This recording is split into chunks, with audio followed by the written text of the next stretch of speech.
ఇప్పుడున్న social media జనరేషన్లో phone open చేస్తే అంత ఇన్ఫర్మేషన్ ఉంది. ఇంత ఇన్ఫర్మేషన్ ఉన్న పరిష్కారాలు లేవు అన్నట్టు. ఇన్ఫర్మేషన్ ఎదుగుదల అనేది మీకు ఒక స్టేజ్ వైజ్ ఇవ్వాలి పిల్లలకి. ప్రపంచవ్యాప్తంగా ఉన్న జనరేషన్స్ని పాడు చేస్తున్నారు వాళ్ళు. చాలా మందికి ఉన్న సమస్య ఏంటి అంటే ఎలా హ్యాండిల్ చేయాలి రిలేషన్షిప్స్ లైఫ్లో. Relationship is an emotional requirement. Tell me no what is this relationship? మేము వెస్ట్రన్ కంట్రీస్లో వాళ్ళు బతకట్లేదా పెళ్లి చేసుకోకుండా, పిల్లల్ని కనకుండా? ఈరోజు మీకు తెల్లతోలు ఉన్నవాడు యోగా అంటే నచ్చుతోందా? ఈరోజు తెల్లతోలు వాడి మెడిటేషన్ అంటే మీకు నచ్చుతోందా? మీరు మీరు వెంటనే కళ్ళు మూసుకోండి. మీకు అదే నేను కళ్ళు మూసుకుంటే నాకు ఎలా వస్తుంది ఇది? ఇంత డబ్బులు పెట్టి ఈ దర్శనం బుక్ చేసుకొని ఇక్కడ డివోషన్ ఎక్కడుందమ్మా? ఇది మీరు కూడా నాకు ఒక పెద్ద ప్రశ్నే వేశారు నిజంగా చెప్పాలంటే. ఇది తప్పో ఒప్పో మళ్ళీ ప్రేక్షకులు విన్న వాళ్ళు తిరిగి మళ్ళీ మన వరకు రావాలి. అని ఒకటి సాధించండి అమ్మా. ఇప్పుడు నేను అడగబోయే క్వశ్చన్ మీరైతేనే కరెక్ట్గా చెప్పగలరని ఇప్పుడు నేను ఈ క్వశ్చన్ అడుగుతున్నాను. లివ్ ఇన్ రిలేషన్షిప్లో ఉంటున్నారు, వెళ్ళిపోతున్నారు, దీని మీద మీ అభిప్రాయం చెప్పండి అమ్మా. పరిష్కారం కూడా చెప్పండి. Please don't talk. మనకంటూ ఆత్మాభిమానం ఉండక్కర్లేదా తల్లి? Should you not be chosen? Should you not be chosen? మీకు ఒక విషయం తెలుసా? అన్నిసార్లు అనుభవించి వదిలేసిన తర్వాత I'm really living a life where I'm enjoying every bit of it. యజ్ఞము వరల్డ్ సిటీలో అసలు ఏంటమ్మా అసలు అది? మీకు వ్యతిరేకతలు ఏం రాలేదా అక్కడ? చాలా వచ్చాయి. వ్యతిరేకత అంత పెద్ద స్వరూపాన్ని దానికి నేను ఇవ్వలే. ఫస్ట్ మీరు మంచి చేయడానికి వచ్చిన వాళ్ళు దాన్ని స్వాగతిస్తారా? అమ్మ స్థానం తీసుకున్నాక పిల్లలు తినను అని మొరాయిస్తారని అన్నం పెట్టడం మానేస్తుందా అమ్మ? వా, మంచితనంతో పాటు నీకు కొంచెం పవర్ కూడా ఉండాలి అనిపించిన సిచ్యువేషన్స్ ఉన్నాయా? I may also get in to political career. చాలా ఇన్స్పైర్ అయిన leader. Hello views, welcome to iDream media. ఈ మధ్యకాలంలో నేను ఒక వీడియో చూశాను. ఆవిడ గురించి నాకు అసలు ఏమీ తెలియదు. ఆ వీడియో చూస్తూ అసలు స్క్రోల్ చేస్తూ ఒక క్షణం ఆగాను అనమాట. ఇంత చక్కగా మాట్లాడుతున్నారు. ఇప్పుడున్న 90% యంగర్ జనరేషన్కి అండ్ 30+ ఉన్న వాళ్ళకు కూడా చాలా సమస్యల గురించి చాలా స్పష్టంగా సమాధానం ఇస్తున్నారు. మేమందరం ఈ సమస్య అసలు దీన్ని ఎట్లా బయటికి రావాలి అనుకుంటే వాటిని దాన్ని అంతా ఆలోచించాల్సిన అవసరం లేదు. ఒక చిన్న మార్పులు చేసుకుంటే జీవితం సెట్ అవుతుంది అన్నట్లు అనిపించింది ఆ చిన్న వీడియోలు 2 చూసినప్పుడు. నేను ఖచ్చితంగా వీరిని ఇంటర్వ్యూ చేయాలి అనుకున్నాను. అలా అనుకొని నేను ఆఫీస్కి వచ్చినప్పుడు నాకు వచ్చిన ఇన్ఫర్మేషన్ ఏంటంటే వారు ఇంటర్వ్యూ ఇస్తున్నారు అని, అది నేను చేయబోతున్నానని. సో ఇవంతా మీకు ఎందుకు చెప్తున్నానంటే మీరు ఎంత నేర్చుకోబోతున్నారో ఈ వీడియోలో నేను కూడా అంతే నేర్చుకోబోతున్నాను వారి మాటలు విని అని ఆశిస్తూ ఇంటర్వ్యూ స్టార్ట్ చేస్తున్నాను. మాధవి లత గారు, ఆంట్రప్రెన్యూర్, విరించి గ్రూప్ MD. నమస్తే అండి. నమస్కారం తల్లి. ఎలా ఉన్నారు? బాగున్నానమ్మా. నీ ఇంట్రడక్షన్లో నేను నేర్చుకునే ఒక పాయింట్ ఏంటంటే, ప్లీజ్ చెప్పండి. చక్కగా ఆవిడ ఇచ్చిన పాత ఇంటర్వ్యూ చూసి ఎంత సరళంగా ఉంది, ప్రశ్నలకు సమాధానం ఎంత సులువుగా ఇస్తున్నారు, మీరెంత నేర్చుకుంటారో నేను అంతే నేర్చుకుంటానన్న భావం ఉంది చూసారా? అది ముఖ్యం ఫస్ట్ వ్యక్తికి. అది ఉన్నప్పుడు రిసీవింగ్ ఎండ్ బ్రెయిన్లో ప్రతి డోర్ ఓపెన్ అవుతుంది. ఎగ్జాక్ట్లీ అది కావాలి. బట్ ఇప్పుడున్న సోషల్ మీడియా జనరేషన్లో ఫోన్ ఓపెన్ చేస్తే అంత ఇన్ఫర్మేషన్ ఉంది, అంతా ఉంది, కానీ అందులో నాకు ఏది కావాలో నాకు తెలియదు. నేను మొత్తం చూస్తున్నా, ఆ మొత్తంలో ఏది ఇంప్లిమెంట్ చేసుకోవాలో నా లైఫ్లో నాకు తెలియదు. అన్ని బుక్స్ అవైలబుల్ ఉన్నాయి, సోషల్ మీడియాలో అంతా అవైలబుల్. బట్ ఇదంతా పెద్ద కన్ఫ్యూజన్ అయిపోతుంది. పర్టికులర్ సమస్య వచ్చేసరికి ఇంత ఇన్ఫర్మేషన్ని ఎలా ఇంప్లిమెంట్ చేయాలన్నది తెలియదు మాకు. మా జనరేషన్స్కి అసలు తెలియదు. ఆ సమస్య పట్టుకొని డిప్రెషన్ అనే దారిలో వెళ్తున్నామే. కానీ మీకేమనిపిస్తుంది ఇంత ఇన్ఫర్మేషన్ ఉన్న పరిష్కారాలు లేవు అన్నట్టు? సరే, మీకు ఒక చిన్న విషయం చెప్తాను. ఇప్పుడు మీ వయసు నాకు తెలియదు, కానీ మీరు చిన్నతనంలో మీ అమ్మగారు సామాన్యంగా మధ్యాహ్నం భోజనంలో ఏమి వండేవారు? రైస్, ఇంకా అన్నము కూరలు, ఏదో ఒక కూర, తర్వాత అనుకోకండి వడియాలు, ఫ్రై, ఏదో ఒకటి అంటే పెరుగు, అన్నము పెరుగు కూర, వీలుంటే టైం ఉంటే ఆవిడ వడియాలు, ఒక 3 వస్తువులు. అంటే మీ చిన్నతనంలో మీరు కంచం ముందు కూర్చుంటే నేను ఏది ఎంచుకొని తినాలా అనే సమస్య మీకు ఉండేది కాదు. కానీ ఇప్పుడు ఇంత వయసు అంటే మీకు ఊహ తెలిసి చక్కగా మీ నిర్ణయాలు మీరు తీసుకోవాల్సిన వయసులో కూడా మీరు ఒక పెళ్ళికి వెళ్ళారనుకోండి, ఆ పెళ్ళిలో మీకు ఒక 100 వంటకాలు ఉంటాయి. మీరు ఈరోజు నిర్ణయించలేరు ఏవి తినాలో ఎన్ని తినాలో. అంటే ఆలోచించండి, సంవత్సరానికో 6 నెలలకో మనను పిలిచే ఒక పెళ్లిలో 100 వంటలో ఏ వంట నాలికి రుచి తెలిసిన తర్వాత కూడా యోగ్యత వచ్చి నిర్ణయం తీసుకోగలిగిన వయసులోనే తినలేకపోతే మరి చిన్నతనం నుంచే పిల్లలకు అంత అన్లిమిటెడ్, అన్వాంటెడ్, అన్డిజైర్డ్ ఇన్ఫర్మేషన్ వాళ్ళు చుట్టూరా తిరుగుతున్నప్పుడు వాళ్లకు ఇన్ఫర్మేషన్ చాలా ఉంది అని పెరుగుతారా? ఏది నిర్ణయించుకోలేని confusion state of brain develop అవుతుందా? ఏదవుతుంది? రెండిట్లో రెండూ అవుతున్నాయి. అంటే నేను అనేది ఏంటంటే ఒక చిన్న వయసులో నుంచే ఒక ఇన్ఫర్మేషన్ ఎదుగుదల అనేది మీకు ఒక స్టేజ్ వైజ్ ఇవ్వాలి పిల్లలకి. ఇప్పుడు అమ్మగారు మీకు 4 వంటలు ముందు పెట్టారు. సో రుచి, ఉప్పు, కారం, పులుపు, చప్పదనం, ఇవి బేసిక్ మీకు ఫ్లేవర్స్ వచ్చేసాయి ఇంట్లో. ఓకే. కాబట్టి ఇలా రోజు జరుగుతూ ఉంటే కూడా 6 నెలలకు ఒకసారో సంవత్సరానికి ఒకసారో 100 వంటలు కనిపిస్తే కూడా మనం కన్ఫ్యూజ్ అయిపోతాం. నేనేనా, మీరేనా, ఎవరైనా, ఏది తిందాం, ఏది తిందాం, ఏది తిందాం, ఏది తిందాం, ఇది తిందాం, అది తిందామని. కరెక్ట్. అలాంటప్పుడు రోజు 100 వంటలు మీ ముందు పెట్టారనుకోండి, పెట్టేవాళ్ళు, అసలు మీ కడుపు ఏ రోజు నిండదు. కన్ఫ్యూషన్, రోజు ఏది తీసుకోవాలో తెలియదు, ఏ రుచి పూర్తిగా తెలియదు. రోజు పండగే ఉన్నట్టుంటుంది, ఒక్కరోజు పండగ ఉండదు మీకు లైఫ్లో. ఎగ్జాక్ట్లీ, కరెక్ట్గా చెప్పారు. అదే అంటే ఎదుగుతున్న పిల్లల సమస్య పాపం ఈరోజు ఏంటి అంటే, అందుకే నాకు వాళ్ళ మీద ఎప్పుడు కంప్లైంట్స్ ఉండవు, నాకు ఎప్పుడూ కోపం రాదు. ఎవరి వల్ల ఒక another set of world which wants to make money, వాళ్ళ స్వార్థం కోసము, వాళ్ళు డబ్బు చేసుకోవడం కోసము, వాళ్ళ స్వలాభాల కోసము వాళ్ళు ప్రపంచవ్యాప్తంగా ఉన్న జనరేషన్స్ని పాడు చేస్తున్నారు వాళ్ళు. అంటే ఒక చిన్న వయసు నుంచి పిల్లలకి ఓవర్ ఫీడింగ్ ఆఫ్ ఇన్ఫర్మేషన్. పోనీ మీరు ఒకటే మార్గంలో ఒక చక్కటి ఇన్ఫర్మేషన్ ఇస్తున్నామనుకోండి, కనీసం ఒక క్లారిటీ ఉంది వాటికి, వస్తుంది ఒక పాయింట్లో. అలా కాదు, ఒకసారి ఈ డైరెక్షన్లో ఇన్ఫర్మేషన్ ఉంటుంది, ఒకటి సంబంధం లేకుండా ఇంకో డైరెక్షన్ ఇన్ఫర్మేషన్ ఉంటుంది. అంటే వాడికి బ్రెయిన్ ఏం తీసుకోవాలో అబ్జర్వ్ చేస్తూ ఎదిగే టైం కూడా లేకుండా ఆ పిల్లలకి ఏ వయసు వాళ్ళన్నవ్వనివ్వండి, ఇదే సుమారు నేను చెప్పేది 6-7 ఏళ్ల వయసు నుంచి 35-40 ఏళ్ల వయసు వరకు phenomenally information is being dumped on the brain, not letting it to even have time to process. Processing time లేదు. దానివల్ల ఏమవుతుందంటే ఒక విషయాన్ని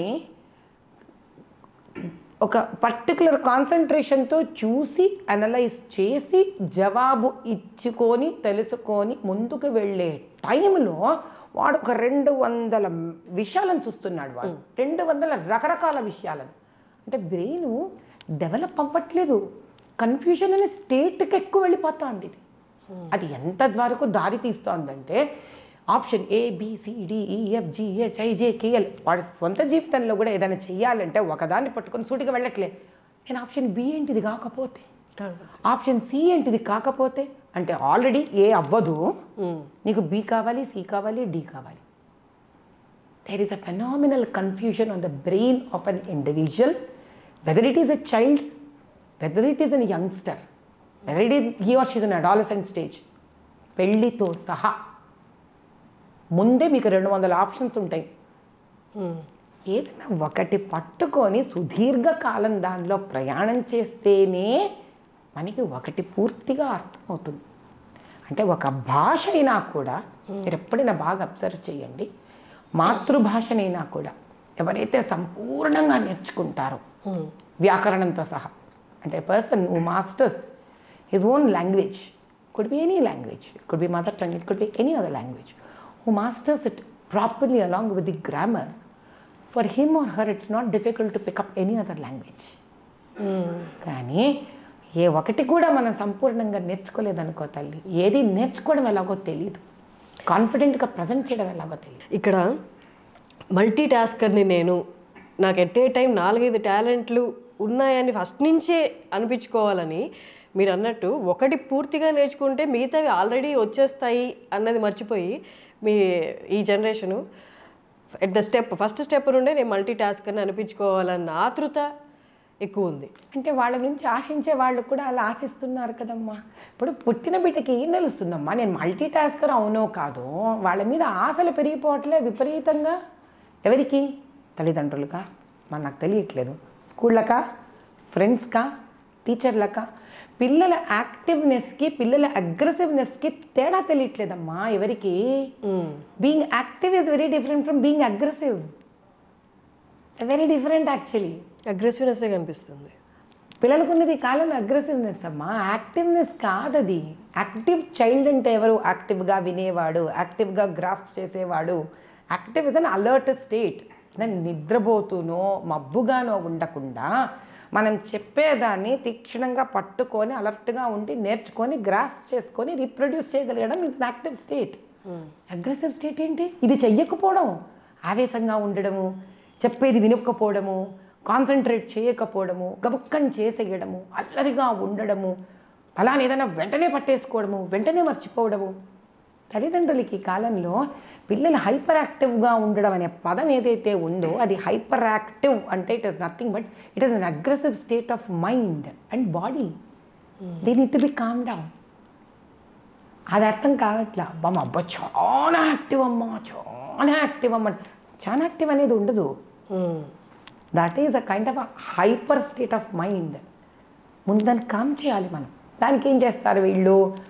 దే థింక్ దాట్ ఇంత యాక్టివ్ ఉంటాడే, అలా అజ్జదు, ఇది నేర్చుకో, అది నేర్చుకో, క్లాస్లో ఫస్ట్ రావాలి అంటే వాడు ఆల్రెడీ ఆ స్టేట్, ఆ గర్ల్ కానీ బాయ్ కానీ ఒక హైపర్ స్టేట్ ఆఫ్ మైండ్ ఉంది వాళ్ళకి. దాని మీద మీరు ఇంకా లోడ్ వేస్తున్నారు, దాని ముందు కామ్ చేయకుండా. ఎక్స్పెక్టేషన్స్ మనకి డే 1 నుంచి ఎక్స్పెక్టేషన్స్. మనం అందరం నేర్చుకోవాల్సిన ప్రప్రథమంగా ఏం తెలుసా? Life is not about expectation, life is about process. ఆ ప్రాసెస్ ఎంజాయ్ చేయడమే తెలియట్లేదు. తెలియదు అసలు ఎలా ఎంజాయ్ చేయాలో తెలియదు. దీనికి ఏం కావాలి ఫస్ట్ అని అంటే, మనం ఏం చేసామని మనం ఎదుటి మంది నుంచి ఆశిస్తున్నాం. సపోజ్ నేను ఒక బార్బర్ షాప్లో పనిచేస్తున్నానమ్మా. నా కొడుక్కి నేను చదువు రాలేదు నాకు చిన్నప్పటి నుంచి. అది నేను ఎప్పుడు రియలైజ్ అవుతాను? నాకు 35 ఏళ్ళు వచ్చాక. నేను చిన్నప్పుడు రియలైజ్ అంటే చదివేసేవాడినిగా. నేను రియలైజ్ అవ్వలేదు కదా. ఎందుకు రిలీజ్ అవ్వలే? నా చుట్టూరా వాతావరణం రియలైజ్ అయ్యే స్టేట్ లేదు. మా అమ్మ నాన్న చదువుకోలేదు, నాకు చదువుకోవడం మీద పెద్ద ఇంట్రెస్ట్ లేదు. నా కొడుకు నాకన్నా ఎందుకు పెద్దగా తేడాగా ఉంటాడు? నా కూతురు సరే, అప్పుడు నేను ఏం చెయ్యాలి? వాళ్ళ ఇంట్రెస్ట్ పెంచాలి. నేను కొడితే నువ్వు అన్నం తింటావా? నీకు రుచికరమైన అన్నం పడితే అన్నం తింటావా? లేదు. నీకు తినే శక్తి ఎంత ఉందో ఆ శక్తి పరంగా నీకు పెట్టుకుంటూ వెళితే నువ్వు అన్నం తింటావా? చదువు అనేది కూడా అంతే తల్లి. ఇప్పుడు ఏమవుతుంది? ఇంగ్లీష్ మీడియం స్కూల్లో వేసేసినంత మాత్రాన, పెద్ద పెద్ద స్కూళ్ళల్లో వేసి డబ్బులు ఫీజులు కట్టినంత మాత్రాన ఎందుకు వస్తుందమ్మా చదువు? అంటే మీరు ఏం చేస్తున్నారు? బాధ్యతను దులుపుకుంటున్నారు. దులుపుకునే ప్రాసెస్లో ఆ భారం మీరు మోస్తున్నారు. భారం అనే భారం వాళ్ళకు చూపిస్తున్నారు. They are already into state of stress. State of స్ట్రెస్లో వాళ్ళు ఏం చేస్తారు? మా జనరేషన్లో మాకు స్టేట్ ఆఫ్ స్ట్రెస్ ఉన్నప్పుడు మాకు వేరే పద్ధతులు లేవు, మాకు మీడియా లేదు కదా. సో మా అవుట్లెట్స్ ఎలా ఉండేవి? ఎంతసేపు ఒక దూరదర్శన్లో బ్లాక్ అండ్ వైట్ సినిమా, దాని నిండా చక్కటి ధర్మబద్ధమైన నీతులు ఉండేవి మాకు. సినిమాలు, బ్లాక్ అండ్ వైట్ సినిమాలు వచ్చినప్పుడు తల్లిదండ్రుల మాట ఎలా వినాలి, టీచర్ల మాట ఎలా వినాలి, అర్జునుడు ఎలా ద్రోణాచార్యుడు మాట వినేవాడు, గురుభక్తి అంటే ఏంటి, వీటి వల్ల ఏమయ్యేదంటే ఎక్కడో మేము పేరెంట్స్ చెప్పే మాట కరెక్టేనేమో, టీచర్లు చెప్పే మాట కరెక్టేనేమో, ఎక్కడున్న కథలు వినిపించేవి, డిస్ట్రాక్ట్ చేయడానికి కానీ దారి మరలించడానికి కానీ మాకు వేరే విధి విధానాలు ఉండేవి కాదు చిన్నతనంలో. కరెక్టే మాధవి గారు. ఇప్పుడు మనం అండూ చేయలేం, ఇన్ని ఇయర్స్లో వచ్చిన దాన్ని ఏది మనం అండూ చేయలేం.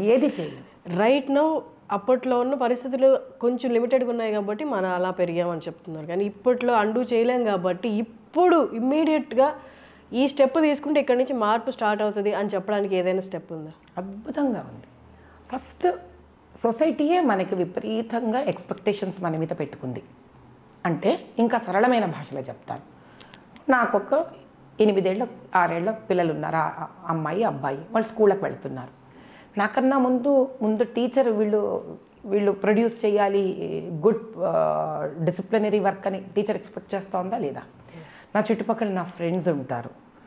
నా ఫ్రెండ్స్ అందరూ నా పిల్లల ఫ్రెండ్స్ ఏమనుకుంటారు అని, ఏ ర్యాంక్ వచ్చింది నీకు, ఏ ర్యాంక్ వచ్చింది నీకు, ఏ ర్యాంక్ వచ్చింది నీకు, నాకు ట్యూషన్స్ ఉన్నాయి, నాకు ఇది ఉన్నాయి, అది ఉన్నాయి అని పీర్ ప్రెషర్ పూర్వకం కన్నా ఇప్పుడు పెరిగిపోయింది. Third, relatives. ఇంతమంది చుట్టాలు పెద్ద పట్టించుకునేవాళ్ళు కాదు పిల్లలు చదువుతున్నారా లేదా అని. ఇప్పుడు మనం ఒక పార్టీకి కానీ ఒక ఫంక్షన్కి కానీ వెళ్ళాలంటే ఇంట్లో మనం మెంటలీ ప్రిపేర్ అయ్యి వెళ్ళాలి. మన పిల్లల గురించి ఖచ్చితంగా ఒక క్వశ్చన్ వస్తుంది, మనం దాన్ని ఆన్సర్ చేయాలి అని. ఆ ప్రెషర్ మళ్ళీ మన పిల్లల మీద ఖచ్చితంగా పడుతుంది.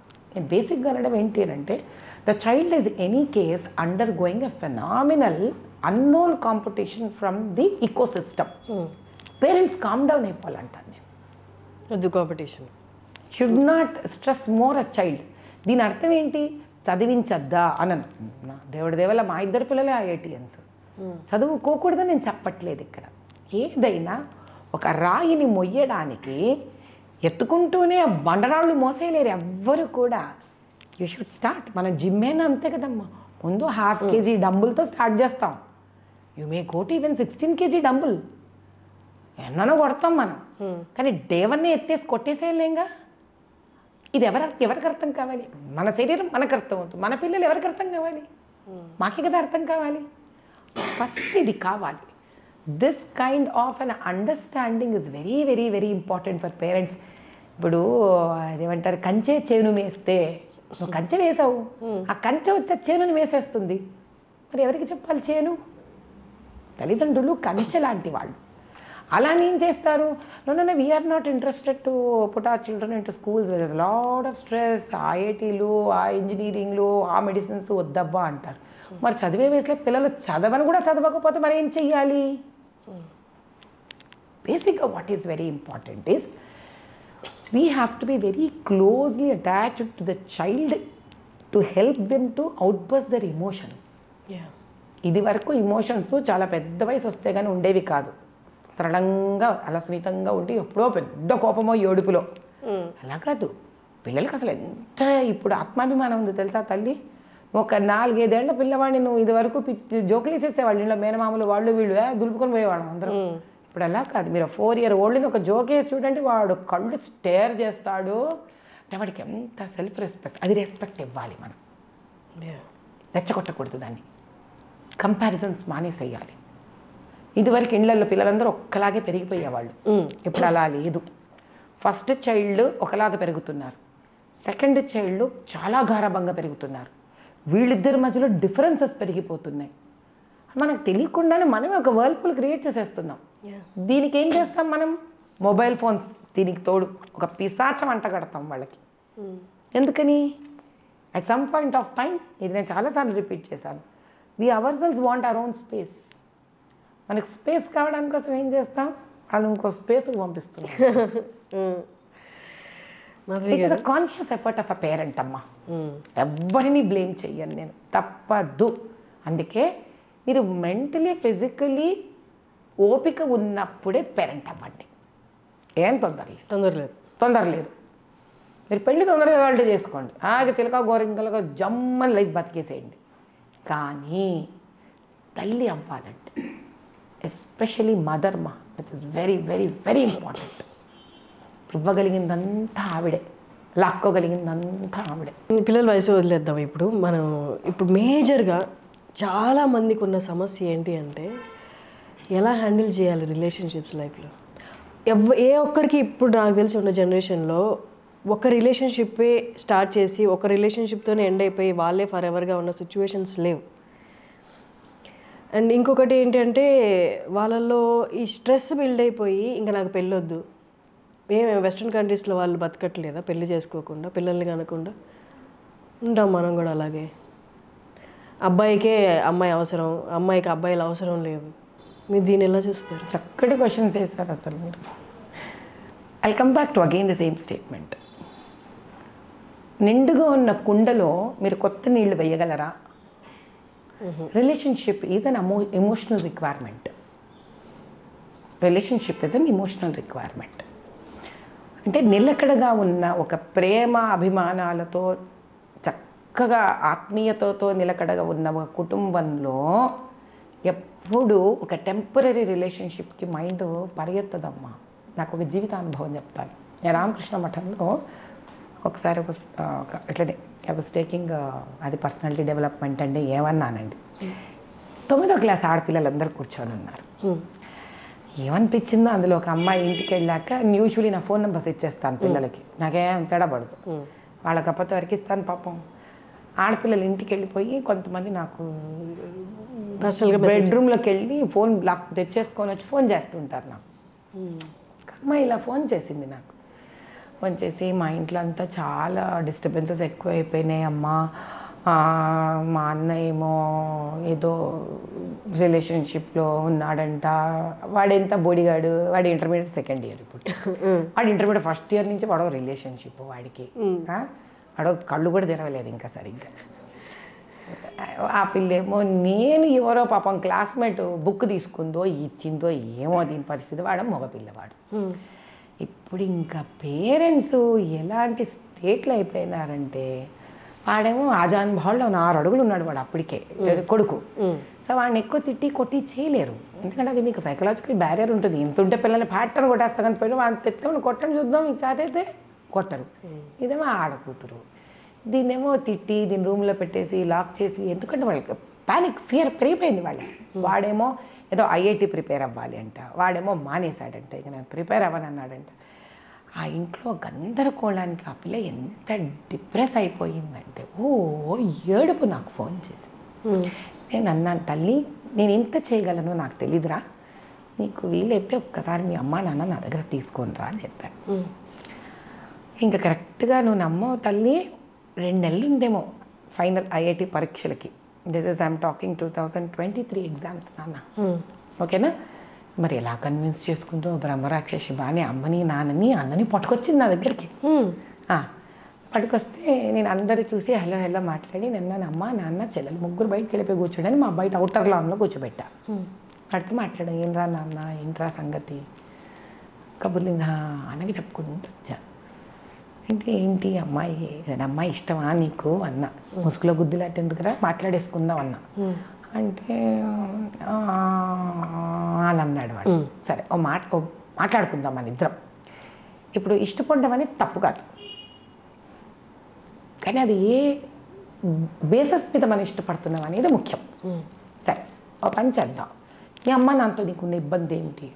అర్థం చేసుకోరు మేడం, సతాయిస్తూనే ఉంటారు, ప్రెషర్ పెడతారు, నేను చదువుకుంటూనే ఉన్నాను కదా. ఓహో ఓకే, మరి మీ నాన్నగారు ఏమైనా ఫీజు కడుతున్నారా అంటే ఫీజు కడుతున్నా, ఎక్కడైనా పెద్ద కాలేజ్ పేర్లు ఏముంది లేదు, అన్ని వసతులు ఇచ్చారు, కానీ అర్థం చేసుకోవట్లే వాళ్ళ నాన్న. Very good. మా అమ్మ కూడా అప్పుడప్పుడు మా నాన్నకే సపోర్ట్ చేస్తుంది. ఓకే, సో బేసిక్గా పేరెంట్స్ అన్నీ ఇస్తున్నారు కానీ అర్థం చేసుకోవట్లేదు నేను. ఇది 17 ఇయర్స్ కదా వాడికి. సో వాడికి ఊహ తెలిసినప్పటి నుంచి ఇది వాడి ఫీలింగ్. ఈ అమ్మాయి ఎప్పుడు పరిచయం అయిందిరా నీకు అని అడిగాను. అంటే నాకు ఒక 10 months బేసికలీ ఆ ఇయర్ అకాడమిక్ ఇయర్లో స్నేహం పెరిగింది వాడికి. ఓకే, అయితే పని చేద్దాం నాన్న, ఇప్పుడు రేపొద్దున నువ్వు ఈ అమ్మాయిని బేసిక్గా ఎందుకు ఇష్టపడతారు ఒకళ్ళనొక్కళ్ళు ఏ వయసులో అయినా, ఇలా ఇష్టం పెరిగి పెరిగి పెరిగి, ఎందుకంటే ఒకళ్ళనొకళ్ళు అర్థం చేసుకున్నారు, ఫ్రీక్వెన్సీస్ మ్యాచ్ అయ్యాయి కాబట్టి మన అమ్మా నాన్న మనం అర్థం చేసుకోలేదు, వీళ్ళెవరో మనం బాగా అర్థం చేసుకుంటారని మనం అట్రాక్ట్ అయిపోతాం వెంటనే బేసిక్గా. కాబట్టి నిజమైన ప్రేమ కదరా ఇది, ఏడబోతుందిరా, మనకు కావాల్సిన రోజులు మన దగ్గరే ఉంటుంది, మనం వద్దనుకున్నాడే పోతుంది. ఇది ఓ పంచే ఆ అమ్మాయికి చెప్పు, చూడు రేపు పొద్దునైనా నేను నిన్ను పోషించాలి, లేదా నువ్వు హాయిగా నీ కాళ్ళ మీద నిలబడి నువ్వన్నా నన్ను పోషించాలి, మనం ఇద్దరిని సెటిల్ అవ్వాలి కదా. ఓ పని చేద్దాం, మనం స్ట్రాంగ్గా లవ్ చేసుకున్నాం కదా ఇద్దరిని. ఈ ఎగ్జామ్స్ అయిపోయిన తర్వాత, ఎగ్జామ్స్ అయ్యేదాకా, ఎగ్జామ్స్ అయిపోయిన తర్వాత నేను ఒక ఇంజనీరింగ్ చేసేదాకా నువ్వు నేను మాట్లాడుకోవద్దు, కలవద్దు. ఎందుకు? మన ప్రేమ మీద మనకు అంత నమ్మకం ఉంది కదా, నమ్మకం ఉంది కదమ్మా, మరి అంత ప్రేమించేశారు కదా, రిలేషన్షిప్ అంత స్ట్రాంగ్గా ఉంది కదా, మాట్లాడుకోవద్దు ఒకళ్ళనొకళ్ళు. ఎందుకు? నువ్వు ఆల్రెడీ చూసావు. ఇప్పుడు మీ అమ్మ నాన్న ఉన్నారనుకో, ఇప్పుడు 17 ఏళ్ల వయసు నీది, 17 ఏళ్లగా వాళ్ళ ప్రేమ ఏంటో నీకు అర్థం కాలేదు, వాడు నేను అర్థం చేసుకోవట్లేదు, మరి ఎవరో ఒకళ్ళని అర్థం చేసుకోవాలి కదా.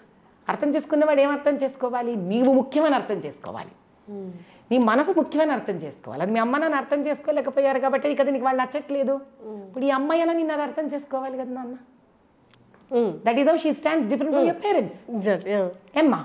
సో ఆ అమ్మాయికి చెప్పు, నేను నిలబడాలి కెరియర్లో, నాది ఎంత తన్ని కొడితే ఎంత వయసు నాది ఇప్పుడు నేను డిస్ట్రాక్ట్ అవుతున్నాను, మన ప్రేమ చాలా గట్టిది కదా, మనం ఒక 5 ఏళ్ళు మాట్లాడుకోవద్దు ఒకళ్ళతో ఒకళ్ళు. మాట్లాడుకోకుండా నేను బాగా సెటిల్ అయిపోతాను, సెటిల్ అయిపోయిన తర్వాత అప్పుడు మళ్ళీ మనం నిజమైన ప్రేమ అయితే మనం కలుసుకుందాము, మనం ఎంగేజ్ చేసుకుందాం, ముందుకెళ్ళిపోదాం. ఇప్పుడు ఒక నిమిషానికి అర్థం కాలేదు వాడికి, మాట్లాడకుండా ఎందుకు ఉండాలి? నిజమైన ప్రేమ కదరా అది. నువ్వు మాట్లాడినా ఉంటుందా రిలేషన్షిప్, మాట్లాడకపోయినా ఉంటుంది. ఎందుకు? అది ఎదుగుదల కోరుకోవాలి. రిలేషన్షిప్ ఏం కోరుకోవాలి? ప్రేమ ఏం కోరుకోవాలి? ఎదుగుదల కోరుకోవాలి. కానీ ఇక్కడ ఏం కోరుకుంటోంది? అది టైంపాస్ కోరుకుంటోంది. ఈ పిల్లకి వాడు టైంపాస్, వాడికి ఈ పిల్ల టైంపాస్. ఈ రిలేషన్షిప్లో ఏమైంది? వాడు ఐఐటి బాగా చదువుకోవాలి కదా, కానీ వాడు ఐఐటి పరీక్ష కూడా రాయనంటున్నాడు కదా. మరి ఇదేం రిలేషన్షిప్? ప్రేమ ధైర్యాన్ని కదా పెంచాలి, ప్రేమ మంచి కదా కోరుకోవాలి, ప్రేమ ఎదుగుదల కదా కోరుకోవాలి. మనం ఎందుకు ఐఐటి ఎగ్జామ్కి మొహం తిప్పేశావు? అమ్మా నాన్న నచ్చకపోవడం కష్టం కాదు, ఇక్కడ ఆ కష్టాన్ని కూడా తీర్చేదే కదా ప్రేమ అంటే. సో నువ్వు అక్కడ హ్యాపీనెస్ని పొందాలి కదా, అక్కడ నువ్వు రీజువినేట్ అవ్వాలి కదా. ఎందుకు డిప్రెషన్లో కడుతున్నావు అంటే దాని అర్థం ఏంటి? That relationship is not giving you happiness, it's not rejuvenating you. It is as good as your parents relationship today that you have understood. కనీసం వాళ్ళు చాకరీ చేసి డబ్బులు పోస్తున్నారు నీ మీద. నువ్వు ఐఐటి అని అయితే ఏం వెలగబడతావు వాళ్ళకి? వాళ్ళకు ఫాల్స్ ప్రెస్టీజ్ ఉండొచ్చు, నా కొడుకు ఐఐటి. కానీ ఐఐటి నీకు ఒకవేళ వస్తే వాళ్ళకే అన్నం పెట్టావు కదా. 5 ఏళ్ళు మళ్ళీ వాళ్ళు ఖర్చు పెట్టాలా నీకు 4 ఏళ్ళు ఇంజనీరింగ్కి? అంటే వాళ్ళు ఏం కోరుకుంటారు? మొరటుగా కోరుకున్నారు నీ కోసం, సున్నితంగా కోరుకోలేకపోయారు, గుడ్డిగా కోరుకోలేకపోయారు. నువ్వు ఏదైతే గుడ్డి అనుకుంటున్నావో ఆ రిలేషన్షిప్ నిన్ను రీజువినేటివ్ చేయలేదు, ఐఐటి వైపు నిన్ను తీసుకెళ్ళలేదు, మోటివేట్ చేయలేకపోతుంది. Tell me no what is this relationship? I asked. నాకు తెలీదు, నువ్వు నాకు ఎక్స్ప్లెయిన్ చేయన్నా. గర్ల్ ఫ్రెండ్ ఉండడం లేదా బాయ్ ఫ్రెండ్ ఉండడం అనేది పొసెషన్లో అయిపోయింది. ఇప్పుడు క్లాస్లో అందరికన్నా అందమైన అమ్మాయి ఉందా, ఆ అమ్మాయి నేను రిలేషన్లో ఉన్నాను అంటే మిగతా వాళ్ళందరూ నేను ఓడిచ్చేసినట్టే. This is my profession, already నేను గెయిన్ అయిపోయాను. ఇప్పుడు దీన్ని కాపాడుకోవడానికి నువ్వు 24 గంటలు కాల్స్ చేయాలి, అమ్మాయి ఎటుపోతుందో గమనించా. అమ్మాయి మీద నమ్మకం లేదు, ఎందుకంటే అంతమంది వెనకబడుతుంది, నాకే పడింది అంటే ప్రస్తుతానికి అసలు ప్రాక్టికలీ వీడి మీద నమ్మకం లేదు. నాకెందుకు పడింది అంటే నేను ప్రతి క్షణం అమ్మాయిని కాపాడుకోవాలి, ఎటు పోనీయకుండా చూసుకోవాలి. ఇక్కడే సరిపోతుంది అంటే ఇదే ఫ్రస్ట్రేట్ బిల్డ్ అయ్యి ఇంకా నాకు కావాలి, నాకు ఒక క్లాస్ రికగ్నిషన్ కావాలి అంటే అసలు రికగ్నిషన్ అనేది కావాలి అని ఇండక్షన్ ఎక్కడ జరుగుతుందనే చూడాలి.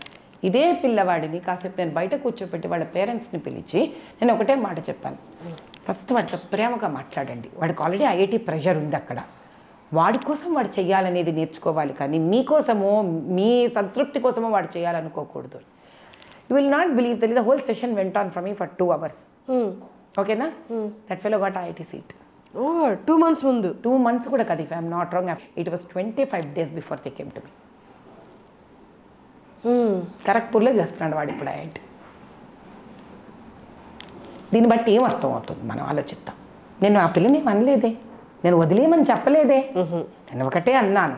అంటే ఏమిటి అని అంటే నీకు ఒక రికగ్నిషన్ కావాలి అని ఎప్పుడైతే మన పిల్లల మీద ఫోర్స్ చేస్తున్నామో వాడు ఆ రికగ్నిషన్ చదువు రూపేణ సోషల్ స్టేటస్ పెంచుకోవడానికి అనేది అర్థం చేసుకోకుండా రికగ్నిషన్ అనేదాన్ని రివార్డ్ అనేదాన్ని మాత్రమే పట్టుకొని సోషల్ మీడియాలో నీకు ఒక గర్ల్ ఫ్రెండ్ ఉన్నా నువ్వు రికగ్నైజ్ అవుతావు, నువ్వు డ్రగ్స్ తీసుకుంటే రికగ్నైజ్ అవుతావు, హీరో అయిపోతున్నావు, నువ్వు ఎంత స్మార్ట్గా నీ ఆధార్ కార్డుని నువ్వు మార్చుకొని ఒక పబ్కి వెళ్ళిపోతే నువ్వు రికగ్నైజ్ అవుతావు, నువ్వు ఎంతమందికి డబ్బులు కట్టి నువ్వు ఒక పార్టీ ఫ్లోట్ చేయగలిగితే రికగ్నైజ్ అవుతావు, నీ షర్ట్ మీదనో దేని మీదో బ్రాండ్ కనిపిస్తే నువ్వు రికగ్నైజ్ అవుతావు. ఇలాంటి రికగ్నిషన్ ఎన్ని నానా రకాలుగా ఉందో డిజిటల్ నీకు మీడియా నేర్పిస్తాను. ఏమవుతుంది? అదే మనం ఇంట్లో రికగ్నిషన్ ఈజ్ నాట్ ఇంపార్టెంట్, అనేది మీరు చిన్నప్పటి ఇండక్ట్ చేస్తూ వెళ్ళారనుకోండి, he would want be one amongst the common. ఇలా ఒక ఇల్లు కాకుండా పేరెంట్స్ అందరికి ఉద్యమంగా తీసుకొని మా పిల్లలు రికగ్నైజ్ అవ్వక్కర్లేదు, చక్కగా చదువుకుంటే చాలు, ఇంటికి వచ్చి కంటెంట్ వీళ్ళకి బుర్రకు వెళ్ళిందా లేదా కావాలి, కాన్సెప్ట్లో వీళ్ళు స్మార్ట్గా ఉన్నారా లేదా కావాలి, ఇది కావాలి అని తెలుసుకొని క్లారిటీ ముందు పేరెంట్స్కి రావాలమ్మా. అందుకే తిరిగి మళ్ళీ నేను ఆ రైతు దగ్గరికే వెళతాను. మనం ఏం చేస్తున్నాం, మొక్కను తిట్టుకుంటున్నాం, ఒక పురుగు పట్టిందో అని. నేనేమంటున్నాను, రైతు నువ్వు ఏం చేస్తున్నావురా, మేలుకో మేలుకో మేలుకో అంటున్నాను. రైతే కదా విత్తనం వేసి దాన్ని నాకంటే ముందు నా పిల్లలు ఇలా ఎదుగుతున్నారమ్మా. పిల్లవాడికి ఎలా తెలుస్తుంది వాడు ఎలా ఎదుగుతున్నాడు? He is not himself an observer of his or her life. As a parent I'm an observer of his life or her life. His అంటే జనరల్ యూసేజ్ ఫర్ జెండర్ అంతే. వాళ్ళ జీవితాన్ని వాడు అబ్జర్వ్ చేయట్లేదు, మేము అబ్జర్వ్ చేస్తున్నాం. మేమెంత మమ్మల్ని మేము మార్చుకోగలము అనేది important. End of the day ఒకే ప్రశ్న వేస్తాను తల్లి, అసలు విద్యను కొనుక్కోవడం ఏంటమ్మా? విద్యార్థి విద్యను కొనుక్కోవడం ఏంటి? మెడికల్ సీట్స్ కానీ, ఇంజనీరింగ్ సీట్స్ కానీ, ఎంబీఏ సీట్స్ కానీ కొనుక్కోవడం ఏంటమ్మా? ఆ వయసునేదే సంపాదించడానికి కదా తల్లి. ఇది డబ్బు సంపాదించే వయసు కాదు, వెధవలవాట్లు సంపాదించే వయసు కాదు, రిలేషన్షిప్స్ సంపాదించే వయసు కాదు. ఏం సంపాదించే వయసు అది? విద్యను తనకు తాను సంపాదించే వయసు. అది మనం కొనియడానికి రెడీ అయిపోయినందుకు మీతంతా సంపాదిస్తున్నారు వాళ్ళు. Do understand? తెలియకుండానే ఏ వర్ల్పూల్కి వెళ్ళిపోతున్నారా వాళ్ళు? అది ఎలా సంపాదించాలి? మరి కాంపిటీషన్ పెరిగిపోతోంది కదా. ఎటువంటి బుర్ర దాన్ని సంపాదించగలుగుతుంది? శాంతంగా ఉన్న బుర్ర దాన్ని సంపాదించగలుగుతుంది. ఎటువంటి బుర్ర మరి శాంతంగా ఉంటుంది? ఈరోజు మీకు తెల్లతోలు ఉన్నవాడు యోగా అంటే నచ్చుతోందా? ఈరోజు తెల్లతోలు వాడి మెడిటేషన్ అంటే మీకు నచ్చుతోందా? తెల్లతోలు వాడు ఇప్పుడు ఈరోజు హరే రామ హరే కృష్ణ అంటే మనకి నచ్చుతుందా? అదే ఇంట్లో రాముడో ఏ కృష్ణుడో ఏ అమ్మవారో ఏ పూజనో ఒక దీపం పెట్టడం అనేది ఇంట్లో వాళ్ళు ఇండ్యూస్ చేసుకోరు. Today it has become a big fashion. Yoga sessions fashion, meditation fashion. ఏంటి మెడిటేషను? ఒక కళ్ళు మూసుకొని ఒక 10 నిమిషాలు కూర్చుంటే ఇట్లా అంటుండే మెడిటేషనా? మీరు వెంటనే కళ్ళు మూసుకోండి, మీకు తలలో వద్దన్నవన్నీ తిరుగుతాయి మీకు. అదే నేను కళ్ళు మూసుకుంటే నాకు తెల్లగా నా శివలింగం కనిపిస్తుంది. నాకు ఎలా వస్తుంది ఇది? కూర్చోపెట్టాలి పిల్లల్ని, వాళ్ళతో పాటు మనం సాధన చెయ్యాలి. Nobody is learned on this earth. నేను లర్నర్డ్ కాదు, నా పిల్లలతో పాటు నేర్చుకున్నాను. నేను వాళ్ళతో పాటు కూర్చున్నాను. నేను వాళ్ళకి పూజ నేర్పించుకుంటూ నేను నేర్చుకున్నాను. వాళ్ళకి శ్లోకాలు నేర్పించుకుంటూ మళ్ళీ బై హార్ట్ చేసుకున్నాను. వాళ్ళకి టేబుల్స్ నేర్పించుకుంటూ నేను టేబుల్స్ నేర్చుకున్నాను. వాళ్ళకి రామాయణ భారత కథలు చెప్పుకుంటూ నేను కథలు నేర్చుకున్నాను. ప్రశ్నించడానికి స్వేచ్ఛగా వదిలాను. ఇది ఆ good time between parent and child. ఏది చెప్పండి మీరు? అది ఏ రోజైతే సనాతన ధర్మం ప్రకారం తిట్టుకుంటారు పిల్లలు, సనాతన ధర్మం అంటే పెద్ద పెద్ద పనులు చెప్పనమ్మా ఎవరికి. తల్లి తండ్రి పిల్లలు నాన్నమ్మ తాతయ్యలు అమ్మమ్మలు తాతలు కూర్చొని చక్కగా ఒక స్టోరీ టెల్లింగ్ టైం సనాతన ధర్మం. అంటే అంత సింపుల్ అది. బట్ ఇప్పుడు మంచి చెప్పేవాళ్ళు ఏ మతం అన్న చూసి వాళ్ళు మంచి తీసుకోవాలా వద్దా అన్న స్టేజ్కి వెళ్ళిపోయింది. ఈ అంత భయంకరమైన స్టేజ్లో ఉంది. ఇప్పుడు మీరు మాట్లాడుతున్నా నాకు తెలిసి తీసుకునే వాళ్ళు చక్కగా తీసుకుంటారు. ఫస్ట్ ఆవిడ కట్టుబొట్టు, ఆవిడ ఆ మతం కదా, నేను ఈ మతానికి సంబంధించిన నేను ఈ మంచి తీసుకోను, నా బుక్స్ వేరే. కానీ ఏ మతం చెప్తున్నదైనా ఒకటే కదా. అంటే దీనికి ఒక ప్రత్యేకత ఉంది తల్లి. అన్ని మతాలు ఒకటి చెప్పట్లేదు. ఓ వాళ్ళు నేను ఖురాన్ చూశాను, ఓ వాళ్ళు బైబిల్ చూశాను. స్త్రీని ఉన్నతోన్నతమైన స్థానంలో కూర్చోబెట్టింది కేవలం హైందవత్వం. ఒక చిన్న విషయం చెప్తాను. మీరు రాధాకృష్ణుల బొమ్మ చూశారు, ఎక్కడైనా మీరు రాధకి ముసుగు చూసారా? లేదు. పార్వతీ పరమేశ్వర్ల బొమ్మ చూశారు, ఎక్కడైనా పార్వతీదేవికి ముసుగు చూసారా మీరు? అసలు మనకి గూంగట్ ఎక్కడుందమ్మా? ఘోష ఎక్కడుంది మనకి? ఎప్పుడు స్త్రీని మనం దాచలేదు. ఓకే, పరపాలనలో ఆవిడని కాపాడుకోవడానికి మనకు పట్టిన దౌర్భాగ్యం అది. అందుకే నార్త్ ఇండియాలో పాపం కాపాడుకోలేక మీకు అది మీకు పరదా సిస్టమ్ అటు వచ్చింది. మీకు సౌత్ ఇండియాలో పరదా సిస్టమే లేదు అట్లాంటి. No, we don't have. మనది చాలా ఉన్నతమైన స్థానం. మనది రిలీజియన్ కాదు తల్లి, మనది జీవన విధానం. ఎందుకు మీకు ఒక ప్రశ్న వేస్తా. మనకి రామరాజ్యం, రాముడు దేవుడు మనకి. ఎందుకు ఆయన దేవుడు? తల్లిదండ్రుల మాట విన్నాడు కాబట్టి, అహింసని పాటించాడు కాబట్టి, స్నేహితుడికి అండగా నిలబడ్డాడు కాబట్టి, ధర్మపాలన చేశాడు కాబట్టి ఆయన రాజు మనకి. అధర్మంగా ఎవడి తలని నరకడం గురించి మాట్లాడాడు కాబట్టి. కృష్ణుడు ఎందుకు? ఎవరైతే నిజం మాట్లాడారో, ఎవరైతే పాండవులయ్యారో వాళ్ళతో నిలబడ్డాడు కాబట్టి. శత్రువు అధర్మపాలుడైన ధర్మరాజు మన దుర్యోధనుడు తాను ముందు వచ్చినా అడిగిన వెంటనే తాను అడిగింది తనకి ఇచ్చేశాడు కాబట్టి. సత్యం కోసం, ధర్మం కోసం ఆఖరి వరకు నిలబడ్డాడు కాబట్టి. మళ్ళీ ఆయన రాజే, ఆయన ధర్మపాలనే చేశాడు. ఆయన ధర్మరాజు నిజమే మాట్లాడాడు, నిజం కోసం ఎంత దూరమైనా వెళ్ళాడు. అంటే ఒక సాటిస్ఫాక్షన్, 5 ఊళ్ళు ఇచ్చినా చాలన్నాడు. అంటే హైందవత్వం మనకు నేర్పించేది ఏంటి అని అంటే, ఎంతసేపు ఎవరిని దూషించదు హైందవత్వం. ఈ మతం తప్పు, ఆ మతం తప్పు, ఆ మతం తప్పు, ఈ మతం తప్పు, ఈ మతం వాడు కనిపిస్తే ఇది నువ్వు చంపితేనే నీకు పుణ్యస్థానాలు దక్కుతాయి. నేనెక్కడ వినలేదే. మరి నేనైతే హైందవత్వం, మీరు విన్నారా ఈ రోజన్నా? కానీ బలులు అవి చేస్తారు కదమ్మా. ఆ స్టోరీ వేరు తల్లి. ఇప్పుడు అది ఎలా ఉంటుంది అని అంటే, ఇప్పుడు ఒక వెజిటేరియన్ని నాన్ వెజిటేరియన్ని పట్టుకున్నాం అనుకో, ఇప్పుడు నాన్ వెజిటేరియన్ తినేవాడు బలి చేస్తున్నాడు, వాడు బాధపడతాడు. ఇప్పుడు భక్త అంటే నేను అది ఆహారం గురించి మాట్లాడట్లేదు. మెయిన్ ఏంటి అంటే, బలిచ్చేది నేను చేసిన పాపాలకి ఇంకొక ప్రాణాన్ని బలిస్తే నా పాపాలు పోతాయి. వాళ్ళకున్న ఇగ్నరెన్స్ తల్లి, అది వాళ్ళ ఇగ్నరెన్స్. అదే కదా వాళ్ళ కొండ జాతి, వాళ్ళ జీవన విధానం అదమ్మా. ఒక్కరి జీవన విధానం అది. ఆ జీవన విధానానికి అదే నువ్వు ఆ కొండ జాతి వాళ్ళని తీసుకొచ్చి నువ్వు అద్భుతంగా నువ్వు చదువు ఇవన్నీ నేర్పించి, నువ్వు హైందవ ధర్మం ఏదో నేర్పించి వాళ్ళకి వేదోక్తంగా వాళ్ళకి తర్వాత మనము చాలా శాంతి రూపేణ చాలా పాటించేసాం. మనం ఏవి బలులు ఇవ్వకూడదు, జీవహింస చెయ్యకూడదు. అది ఇండ్యూస్ చేసిన తర్వాత he will not go back there. It is about how much he's exposed to the softer side and the non violent side of Hinduism. అంతే కదా. ఇప్పుడు ఎవరికి ఎంత, ఇప్పుడు మనం ఉంటాం తల్లి సింపుల్గా. ఇప్పుడు ఆ రోడ్డు మీద జిలేబీలు అమ్ముతుంటాడు, దాని మీద ఈగలు ముసురుతాయి, నువ్వు కొనుక్కొని తినగలవా? ఇలాగ చిన్న బీద పిల్లాడు ఉన్నాడు అనుకో, నువ్వు 10 రూపాయలు పరిగెత్తుకెళ్ళి అక్కడ కొనుక్కొని తింటాడు.